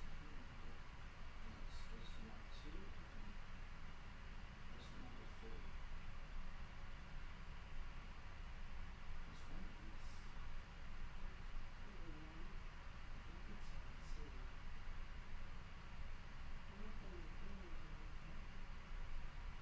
Let me make sure it's plugged in. Oh, it's not unplugged. No, I never unplugged it. I don't know if we did. I never used this anyway. So that's really close. Remember, I was using it, but she was the same thing. What is this in this tape in this chair? So I'll bring this too.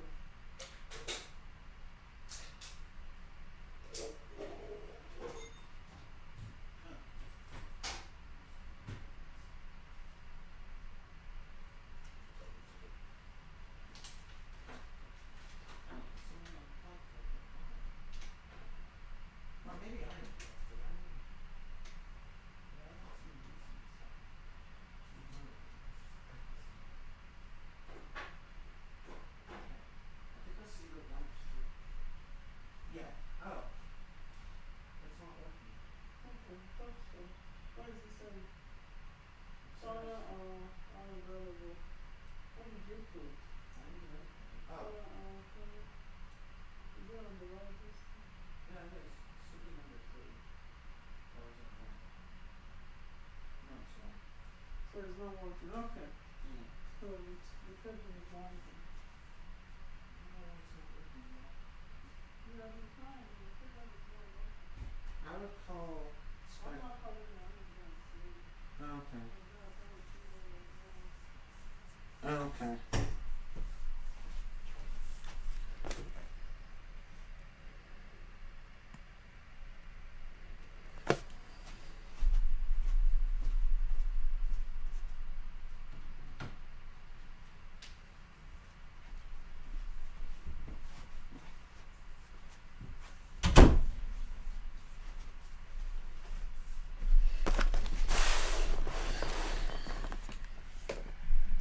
Okay, I am back.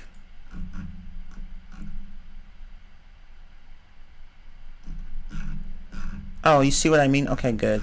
And there are other examples I could provide, like if you say, if I weren't so lazy, I would have gotten better grades in school. Of course, you can also say, if I hadn't been lazy, I would have gotten better grades in school. But the first one makes it sounds like you're habitually a lazy person in the present. So in that case, that's how mixed conditional one can happen. How a present condition can be related to a past result. It's weird, but that's just how the language works.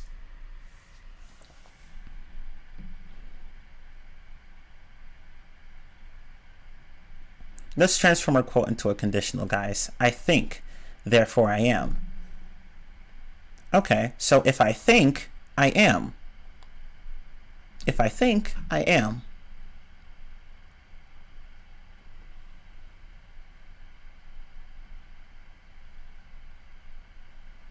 Yeah, that's a good point, Lena, sorry. I am not a diligent person because of this present condition. I have never finished my degree. Yeah, in that case, that would warrant mixed conditional number 1. Yeah, so technically, so yeah, like Lena's example here, if I were more diligent, I would have finished my degree at university. Yeah, that's perfectly fine. You could also say, if I had been more diligent, but again, the were here implies that you are habitually not a diligent person, whereas the past perfect had been implies that you just weren't diligent at some point in time in the past. Doesn't necessarily mean you aren't diligent now. So do you get the difference now? Because I think that should make it clearer. Hopefully. If not, you just look at these conditionals used in context and you'll get it eventually.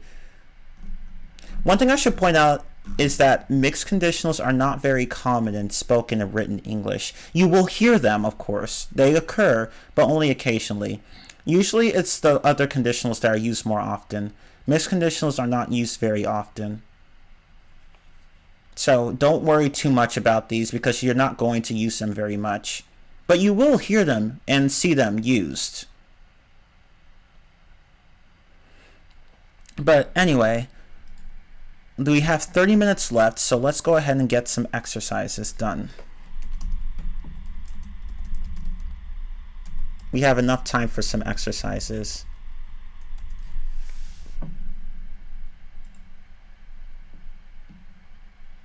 If she had signed up for the ski trip last week, she would be joining us tomorrow. Yeah, exactly. Perfect. That's a perfect second mixed conditional.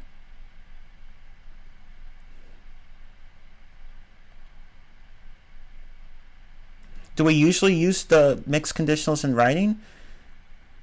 Yes. Well, it depends, really. It's hard to say. You use them in writing, but they're not frequently used. It's really the second and third conditionals you're going to hear much more often. But mixed conditionals can happen. People use them. They just don't use them most of the time.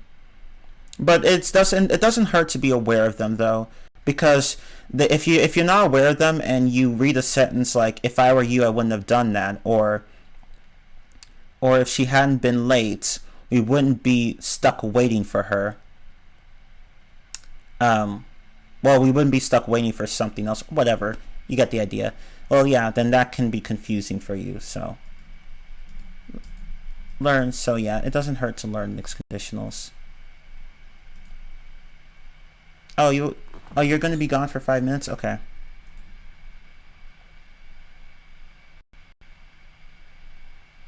Right. If she hadn't been late, we wouldn't be stuck waiting for tickets. Yeah. Let's use that example.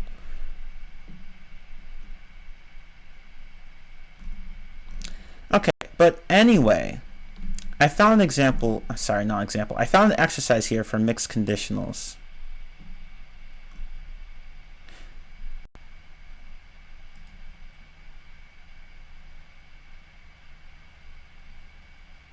So here you can use either. So here, like this exercise makes use of mixed conditionals 1 and 2, so not just one or the other.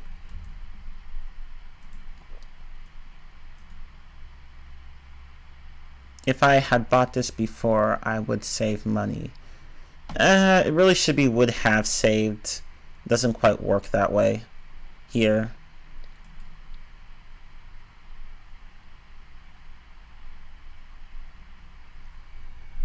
You're mixing the conditions with the mixed concept. Okay, well, let's do some exercises. Maybe things will make more sense there. Let's do that.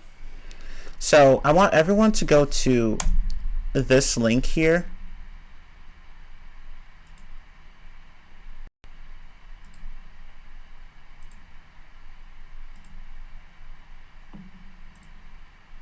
If I had joined this class before, I would have had a great time. Yeah, there you go.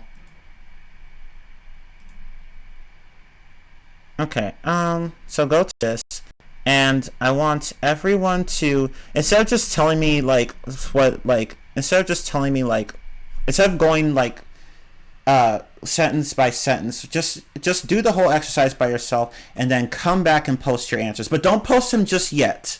Don't post them just yet. So do the exercise, and then later when I say that time is up, we'll share our answers. So we'll do it that way. And I'll go ahead and do it myself.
Back. It didn't really take that long. Okay, cool, magical. Okay, so I posted a link to the exercises above. It was really just one exercise. So I posted a link to the exercise above. So we're doing that, and everyone will share their answers shortly. I've already done mine. So I'm just waiting for everyone. So let me know when you guys are finished, and then we can go ahead and do share our answers and go over everything.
Okay, so should I just go ahead and go over them, or do any of you need more time?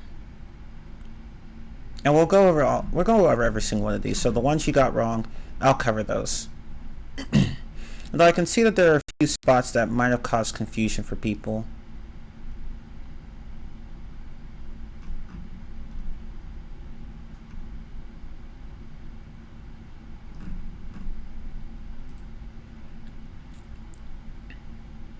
You're done? Okay.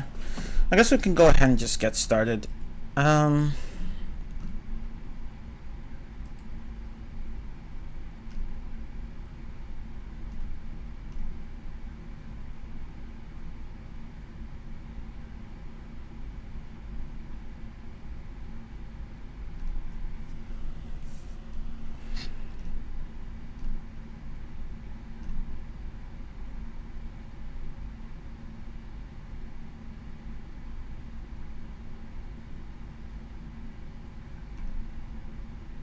Okay, so wow, this page also has a really good explanation for mixed conditionals. But anyway, so for the first sentence,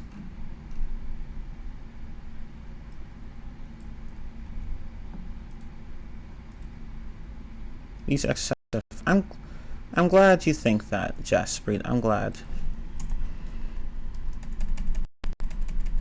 Okay. So the first one, if I hadn't fought for our relationship, we wouldn't be together now. If I hadn't fought for our relationship, we wouldn't be together now. That's number one. Let me actually put that in there. So that's number one. Because remember, we have a past result with a present condition. We wouldn't be together now. Oh yeah, I'm sorry, Gabrielle. It's kind of my fault for not pointing out that the apostrophe D is short for had. So like when you say, if you'd spoken to me earlier, it's the same thing as if you had spoken to me earlier. So yeah, I meant to comment on that, but I forgot to. Like, so for example, if I had done this can further be shortened to if I'd done this. And this also goes for would have as well. So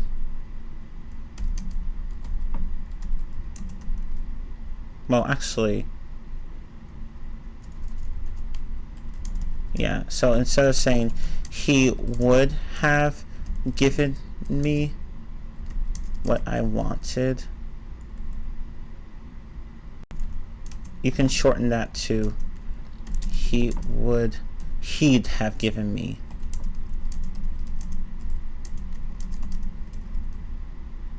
And of course, would have is short for would have. I don't think I need to explain that. But anyway, if I had done this could be shortened to if I'd done this. And he would have given me what I wanted could be shortened to he'd have given me what I wanted. Okay, so you get the idea. Although, be careful though, because sometimes that D, that apostrophe D, can be hard to hear. So if you say something like, if you'd studied, if you say that fast, it can sound like if you studied. It can sound like if you studied if you don't pronounce that. If you don't like fully pronounce that D, and if you don't say it quickly. If you say it quickly, if you don't like fully pronounce it, then it can be hard to hear. If you'd studied, but it's like, so it can sound like if you studied. So just be careful with that. Now if you say it more slowly, as I did just now, if you'd studied, then it's fine. But just keep in mind that that D can be hard to hear. And in that case, I honestly would just say, I just never use that if I don't have to. Unless, now if it's something like known or given or any unique past participle, then obviously it's not an issue. If you'd known that, well, obviously there's going to be an apostrophe D there because known is a past participle form, right? So there, it's obvious from the context. But in other situations, it can be hard to hear that. So just be careful.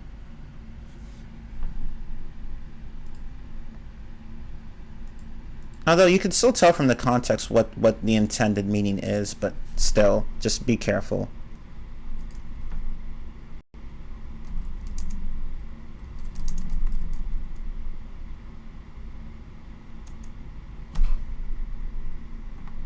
Let me actually clean this up, sorry.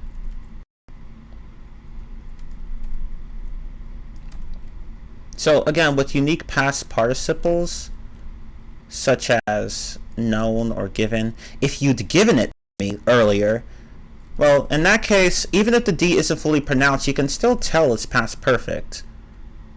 Because, again, known, given, sung, whatever, these are past participles, so they have to use the past perfect.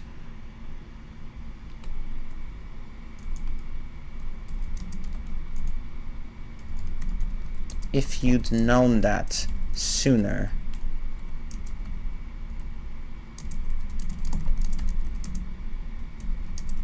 Oops.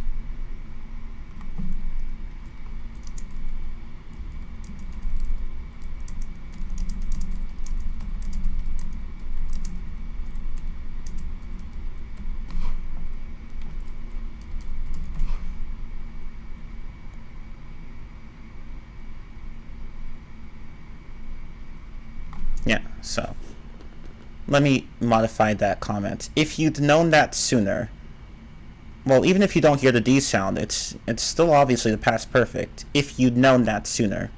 If you'd studied, well, that can be a bit tricky. But if you'd known that sooner, well, that's pretty obviously past perfect. Which is why I recommend that you just say the word had. Honestly, I never do the apostrophe D here. I just say had. If you had known that sooner. If you had studied. I just say had. That way there's no ambiguity.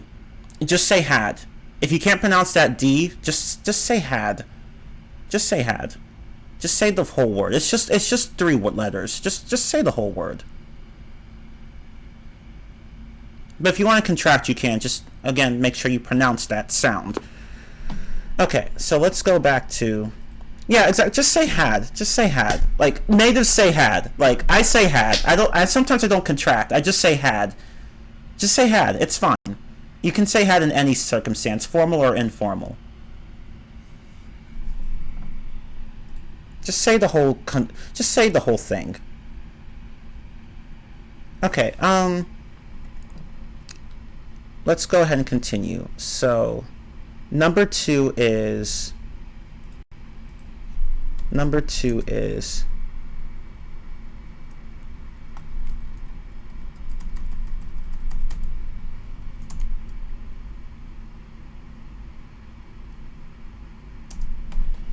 I would be happier if I had said yes when she asked me to marry her. So, had said. I would be happier if I had said yes. This is a past condition with the present results. And so on and so forth. I mean, I'm not even going to bother like trying to explain every single one of these because at this point the logic should be pretty obvious. And plus we're running out of time anyway.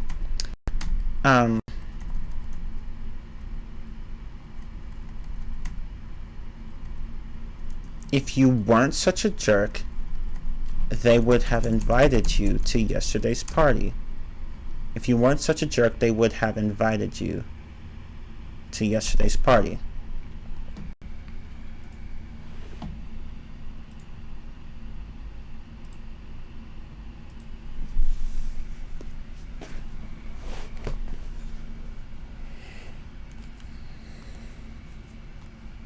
So that's number 3. Number 4 is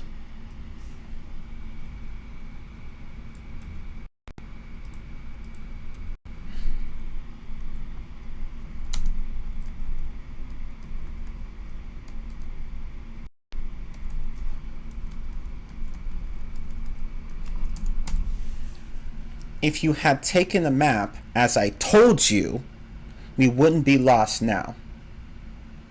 Oh, you're going to bed? Okay, see you later, Lena. Thank you very much. You were quite helpful. You were quite a good student in this lesson. And Helper, you can just go away. Okay, anyway. I was about to cuss there, honestly. I was like, no, let me stop myself. But anyway. Someone doesn't remember their own spams. Ha!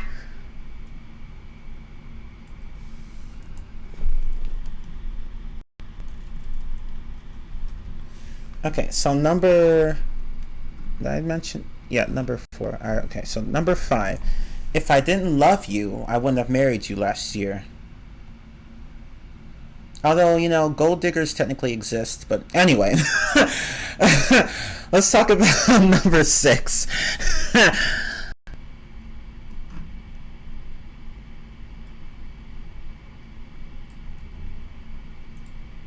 I was going to say a similar thing. Right? Right?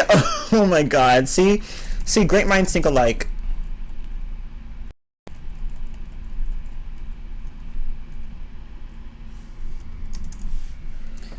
If I had Jasper finger guns. If I had more time, I would have called you last night. That works too. Although using the past perfect had doesn't sound wrong there either, but it would mean something slightly different. Like maybe the person here is talking about, like they mean that they're just habitually busy. So in that case, just if I had more time would work.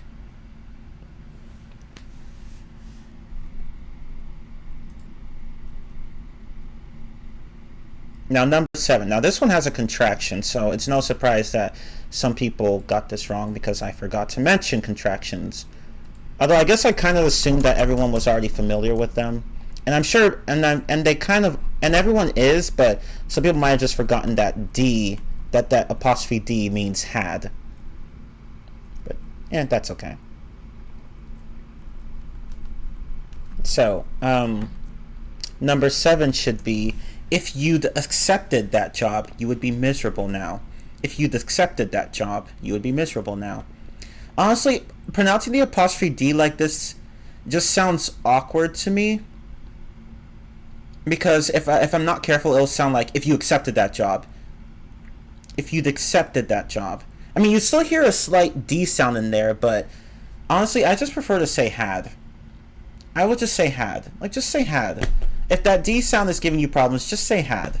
If you had accepted that job, you would be miserable now. I say had. I say it. It's not wrong to it's not wrong not to contract here. You can say had. But yeah, the apostrophe D is had. Yeah, thank you for linking that comment, beginner. Okay, let's see.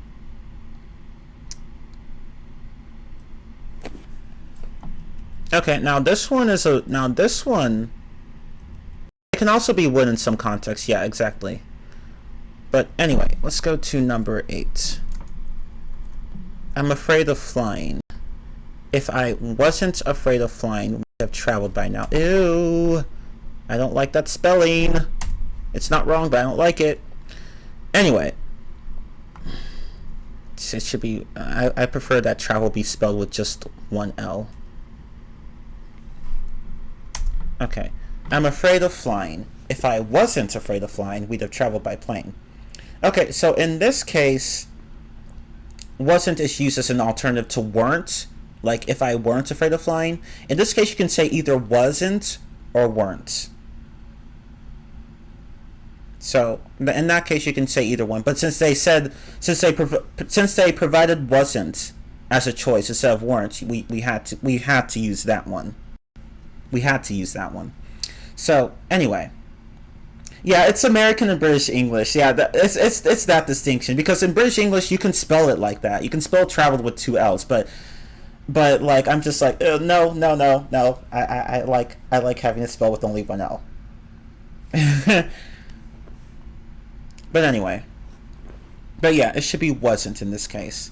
Though I personally would have said weren't, but wasn't is technically fine. And some Americans would say wasn't in this case, but yeah, wasn't or weren't. But only wasn't was a choice. Okay, number 9. Okay, so we don't really have enough time to do another exercise, but that's okay. We started late anyway because I did not like those. What I see, it wasn't so much an issue of time management. It was just that I didn't. It's just that like my mom wanted me to do something else, and I'm just like, I was like, okay, I finished everything I need to do, but then my mom wanted me to do something else. I'm like, no, I have something to do. But you know, shit happened. I mean, I said the S word. Oh my god! OMG! Banhammer. But anyway, can't deny what mom says. Exactly. Like I was prepared. It's just that I had to. Yeah, I just took longer than I thought I was going to. But anyway, let's hurry this up because Alan's about to start his class.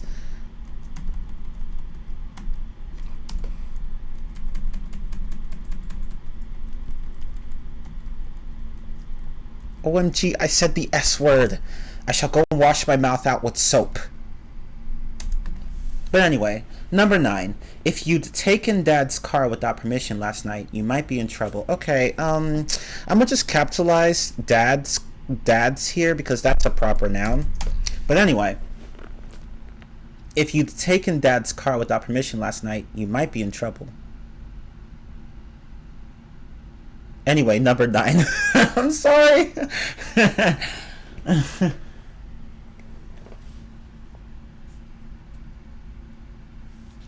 But yeah, that's number 9. And number 10 would be...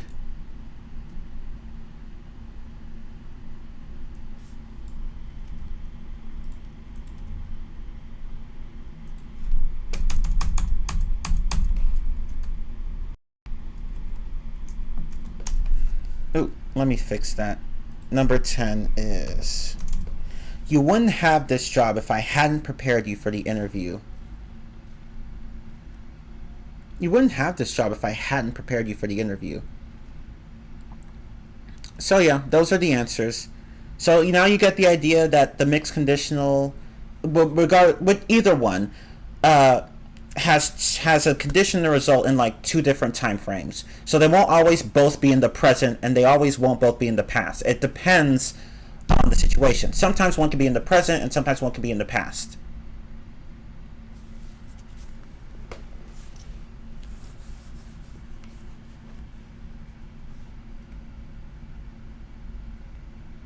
Okay, but yeah, that's the exercise, and that would also be the lesson. And I'm pretty sure I covered everything about mixed conditionals. One more thing I want to point out is that sometimes people, and Maxwell actually addressed some of these comments here and corrected them rightfully. Sometimes people use the past simple subjunctive instead of the past perfect subjunctive. So they'll say things like, no, you corrected them just fine. So they'll say things like, if I knew that sooner, I would have done something. Can someone fix this for me? What should that be? What should that be?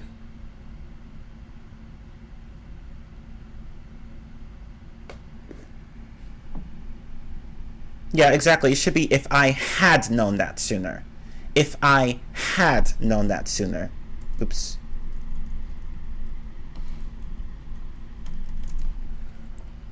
Yeah, so let's clean this up.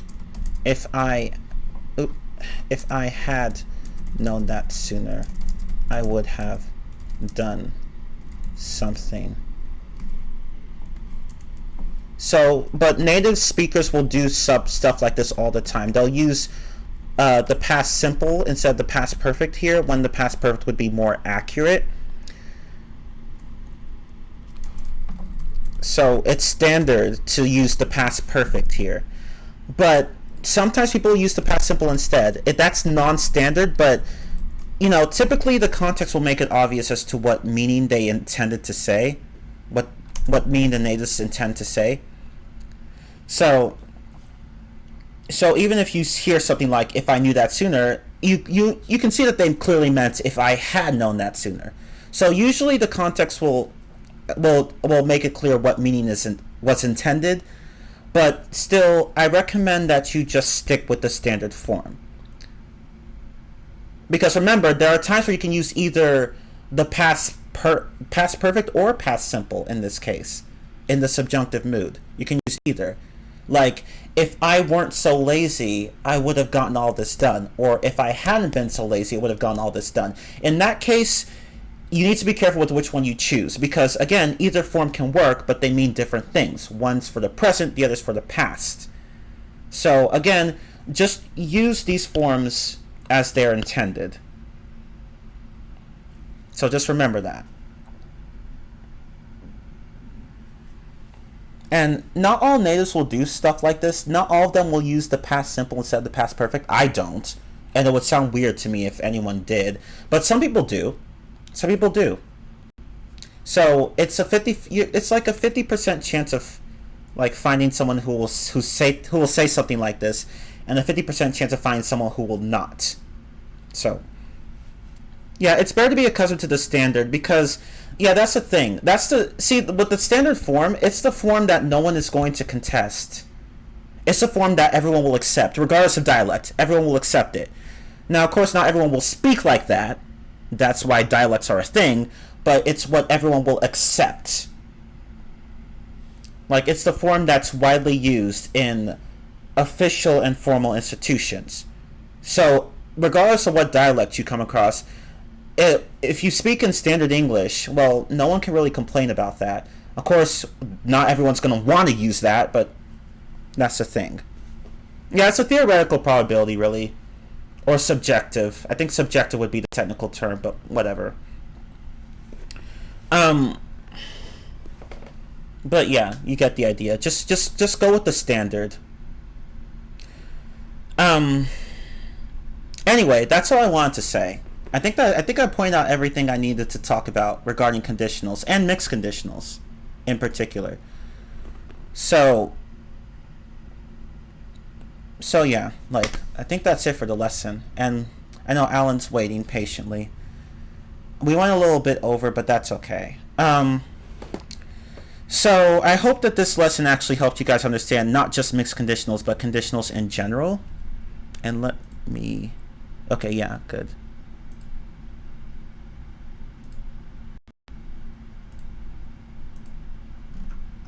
But yeah, that'll be it. And another thing I want to say, it's okay if you don't always follow the conventions of standard English. That's okay. I'm not saying that you have to speak in the standard way all the time. That it's okay if you don't always do it. I'm just saying that when in doubt, just go with the standard. You can't go wrong with the standard. But if you're aware of what's standard and what's not standard and you want to deviate from that, that's fine. No one says you have to speak English in a single way. But just be aware that there's a standard way.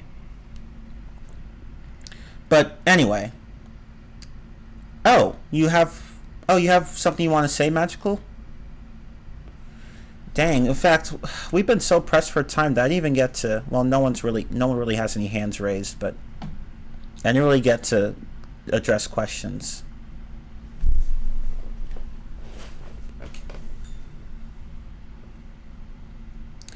And please don't ever do this. I said this last time, but please don't ever do this. If you ever say something like this, can someone please fix this ugly clause? What is wrong with that clause? Please fix it. I don't like that at all. Please fix it. Yeah, exactly. Had known. See, Gabrielle, we could be twins, right? Oh, I hit the mic. But yeah, it's not would have known. You can't use would have in an if clause like that. It's not standard. You have to say, if I had known that. If I had known that sooner. But people say this. They'll say things like, if you would have told me, instead of if you had told me. Or Or, God forbid, I wish I would have known that instead of I wish I had known that. God, don't ever do this, please. Don't. God, it does not sound good. Don't do it. And it's just one extra word that you're putting in there. Don't put any more words than you have to put in there. Just go with had, please. That triggers me. This triggers me. Like, the other mistake doesn't trigger me that much, but this one does. Don't do it. Seriously. I can't see a reason as to why anyone would ever want to do this. Don't do it. My mom says this all the time, and I'm just like, Mom, no, stop. Stop it. But, okay, now I'm done. Just wanted to make that clear.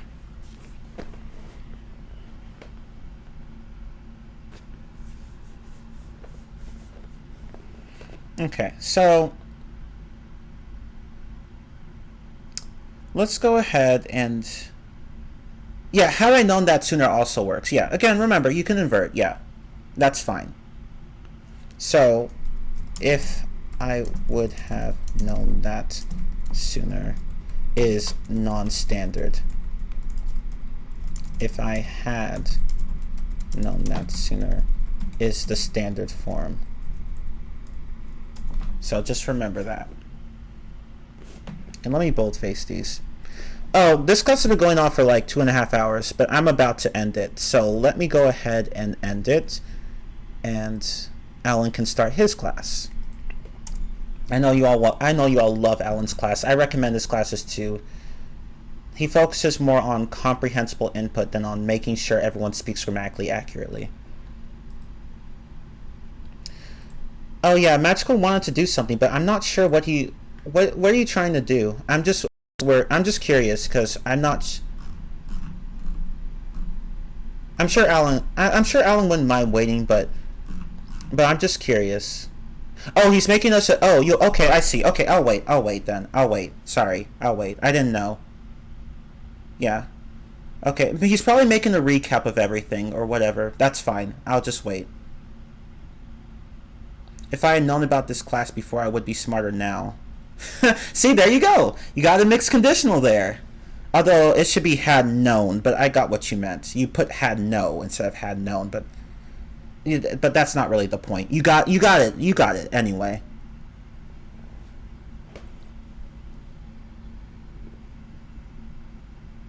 Yeah, exactly, Jaspreet. Alan focuses on self-expression and communication, and that's the thing with language. What I recommend every learner do is that you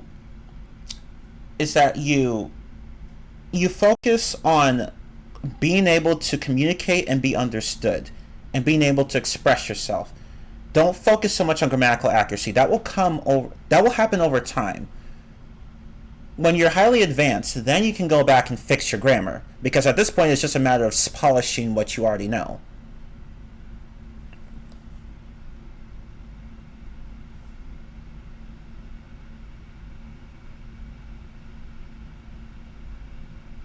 But anyway, while we wait for Magical... Well, I don't really have time to answer questions right now, actually. But Magical's almost done. And once he posts his thing, I will pin it, and then I will end the recording. What kind of qualifications? Oh, well, I am actually, to be honest, I don't really have any... I'm not really an actual teacher in real life. I've been a tutor, but I'm not an actual teacher. Now, I could be, but I don't have the qualifications. So, I was thinking about teaching English at one point, but... Not teaching English, majoring in English, technically. But I was like, no. I haven't considered teaching in English, like, as a college degree plan. That I haven't considered. But no, I don't really have any qualifications. I just know a lot about grammar. That's the thing. I've been quite knowledgeable about grammar ever since elementary school, really. So It's something that I've always been quite good at, even in other languages. As you guys saw, I actually understand Spanish grammar and, to a lesser extent, German grammar just fine. But, yeah. I don't really have any official qualifications. Teaching experience, obviously, but no official qualifications.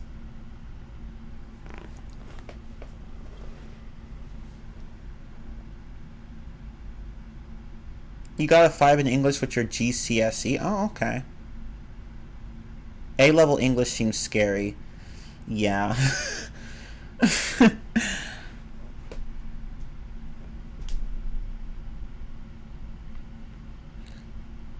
But yeah, I'm not an actual teacher. Although I'm sure at least a few of the people here are, but I don't know which ones. I'm not one of them, though. I'd love to be, though. I don't even have any qualifications. Oh, thank you, Rima. Thank you so much. I learned grammar and other aspects of English before.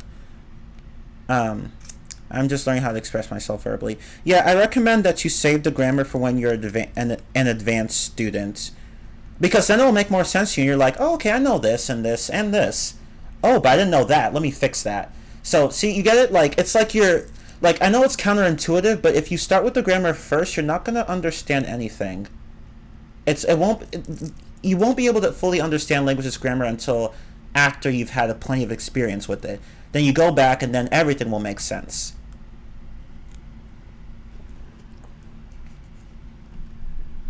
Oh, thank you, Jingle Jangle. Yeah, I don't mind helping people learn grammar. Because to me, it's not really that hard. It's just that a lot of people don't know how to teach it for crap. Like, the past perfect is used when one action takes place before another in the past. No, sit down with that. No, don't teach it like that. That's confusing. And that's not the whole picture anyway. No, girls, no. And God forbid, I know a lot of students have... I feel so bad for a lot of students because I see exercises that they provide on this server, and because they're stuck, and I'm just like, yeah, I'm so sorry you have to do these exercises because they're so bad. Like, sometimes they won't have any context, and sometimes none of their answers will fit, and I'm like, what is going on with these teachers? But anyway, I'm just waiting for Magical to finish. So we were originally talking about mixed conditionals, but we're done with that. I'm just waiting for Magical to finish. I imagine you in real life screaming at grammar mistakes, right? Right? Like, imagine me reading over something in English, and then, like, you guys see me reading over something in English, and then someone says something that I don't like, and then I'm just like, this form. Like, I cross it out violently, and then I say, no, it's this form. But anyway. So someone says something like, you know, if I didn't do that earlier, if you hadn't done that earlier, that's how I would do it. It's just like, no, this form, not that form. Get it right. Your grammar is bad and you should feel bad. Or, God forbid, your. Oh my God! Whenever people make that mistake, I want to slap their hands away from the keyboard. It's just like, stop that. It's like, no, stop that. It's like, come on, two different words. One is possessive, the other literally means you are. Come on, it's not hard.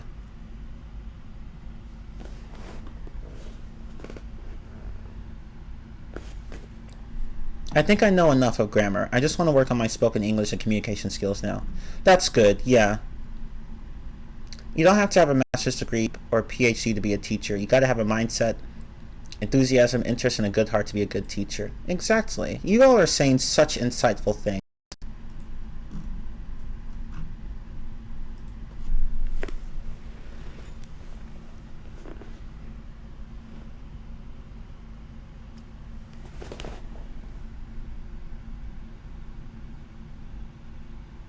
It's okay, Magical. Don't worry. It's okay. It is okay. It is okay. I'm sure Alan understands. It is okay.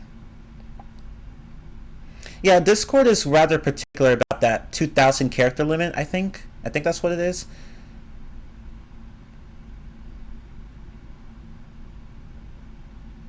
If I would have studied grammar. Ooh, banhammer. No, I'm kidding. It's like about to end the sentence. Teacher C, indeed. Oh, for Nitro it's 4K. Oh, I didn't know that. Yeah, I do need a Notion page. I do. I really should get one. Alan has one. I don't have one. I think Demonade has one too, but I don't have one. I think Maple has one as well. Or not Maple, I'm sorry. Is it Maple? I forgot what one of the teachers' names is. But anyway. Yeah, I should ask Maggie and Alan. Yeah, Maggie has one too. I should ask Maggie and Alan. Yeah, exactly, Jasper. It should be had studied. If I had studied grammar, not if I would have studied. But of course, Gabriella meant that as a joke. But yeah, I'm glad you pointed that out.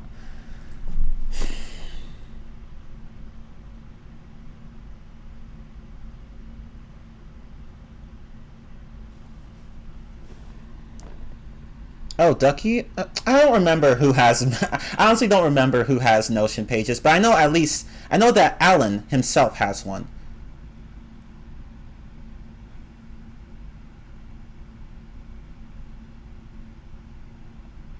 Yeah, see, I don't have a rigid schedule as of now, but see, actually now I think I might be able to make one. Before I couldn't because my work schedule was all over the place, but now I think I might be able to.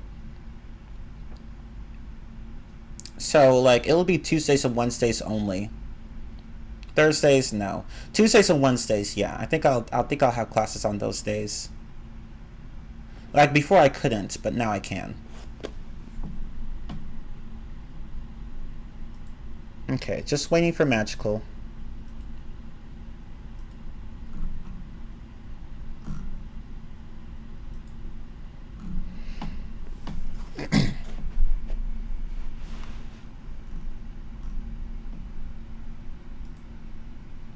Oh, so Miss Ducky, hi, how are you?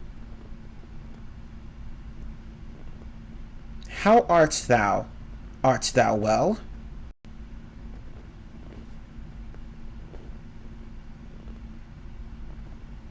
Thou hast come. Oh, you accidentally pinged. Oh. Oh, okay. Yeah, she changed her avatar. What will my next class be? Probably not tomorrow. Yeah, probably not tomorrow. I think I might just have only one class this week. Because Demonade's having a class at 1 tomorrow, so I don't really want to have like a 2-hour class right before that, because that's going to be kind of hard to do. But yeah, I'll just let Demonade have that class tomorrow. Oh, there we go. Thank you, Magical. Yeah, this is a nice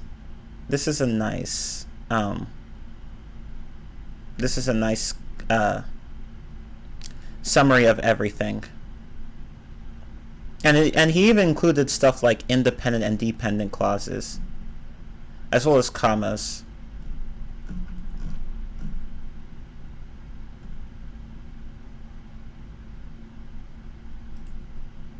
Oh yeah, and regarding wasn't, you know how some people say if I was your friend instead of if I were your friend, that wasn't can also be used with the progressive as well. So instead of saying if I weren't going to school right now, you could say if I wasn't going to school right now. So if I weren't going to school right now, I'd be playing video games, or if I wasn't going to school right now, I'd be playing video games. So in that case, wasn't can also work as an alternative to weren't. So here, let me just point that out right here.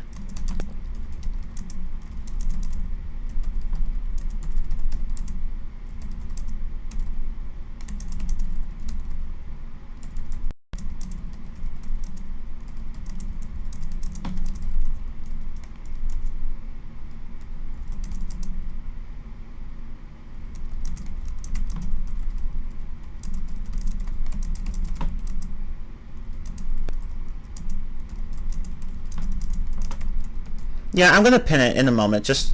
Yeah, I'm gonna pin it. Don't worry. I just want to type this really fast.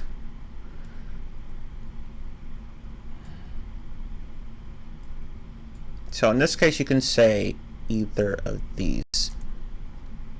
Yeah, he didn't have space to talk about was or were. That's fine. That's fine. It's okay. I've already pretty much pointed that out. So let me point out that the first is likely AME. Although you'll hear the second in AME as well, but to make this simpler, the first is more likely to be used in AME. The second is more likely to be used in BRE. So let me just point that out. So AME, American English, BRE, British English. So you can use weren't or wasn't with progressives as well. Remember that. Okay, so let me go ahead and pin Magical's comment. Well, let's see. If I weren't going to school right now, I would be playing video games in my room. AME. If I wasn't going to school right now, I would be playing video games in my room. BRE.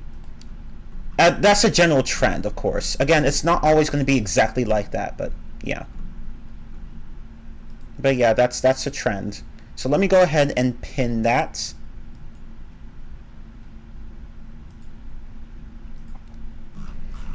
Okay.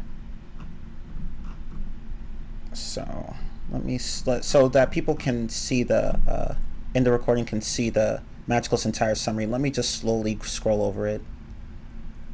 Ooh, well, that's not what I meant. So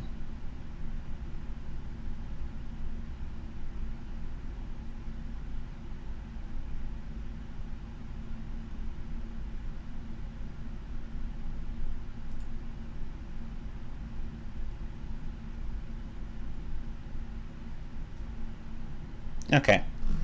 Anyway,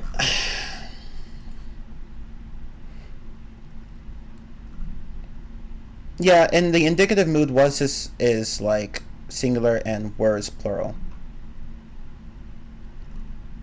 But subjunctive mood, you can say either. But of course you can't say something like if you was here. You can't. No, if you were here. That now were would still have to be used in that case. So let me actually type that too, just to make that clear.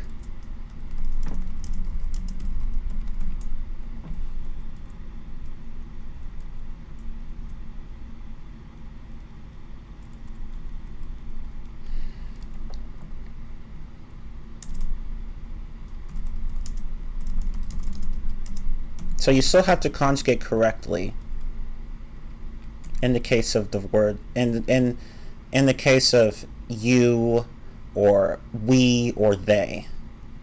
But with I, he, she, and it, you'd use were for the subjunctive form. Or was. It could be either. If you was here, you'd be able to help me. No. If you were here, you'd be able to help me. So remember, with other pronouns, you still have to conjugate correctly. But some people will talk like this, actually, and that's not wrong. It's just not standard. So just keep that in mind.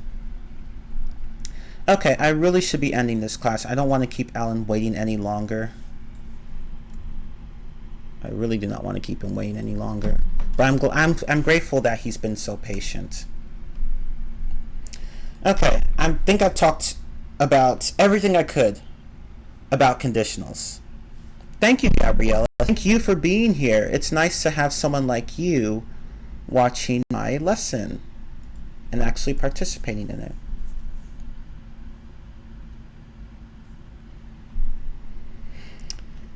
Yeah, Alan, I must apologize too. But thank you for waiting, Alan. Thank you so much. And thank you, Jaspreet. Thank you, everyone. Everyone here, thank you for being here. Thank you so much. Wait, hold on. Someone said... You know Chiman has a class when you get more than 2 announcements for the same class. And yeah, thank you, North American Bear.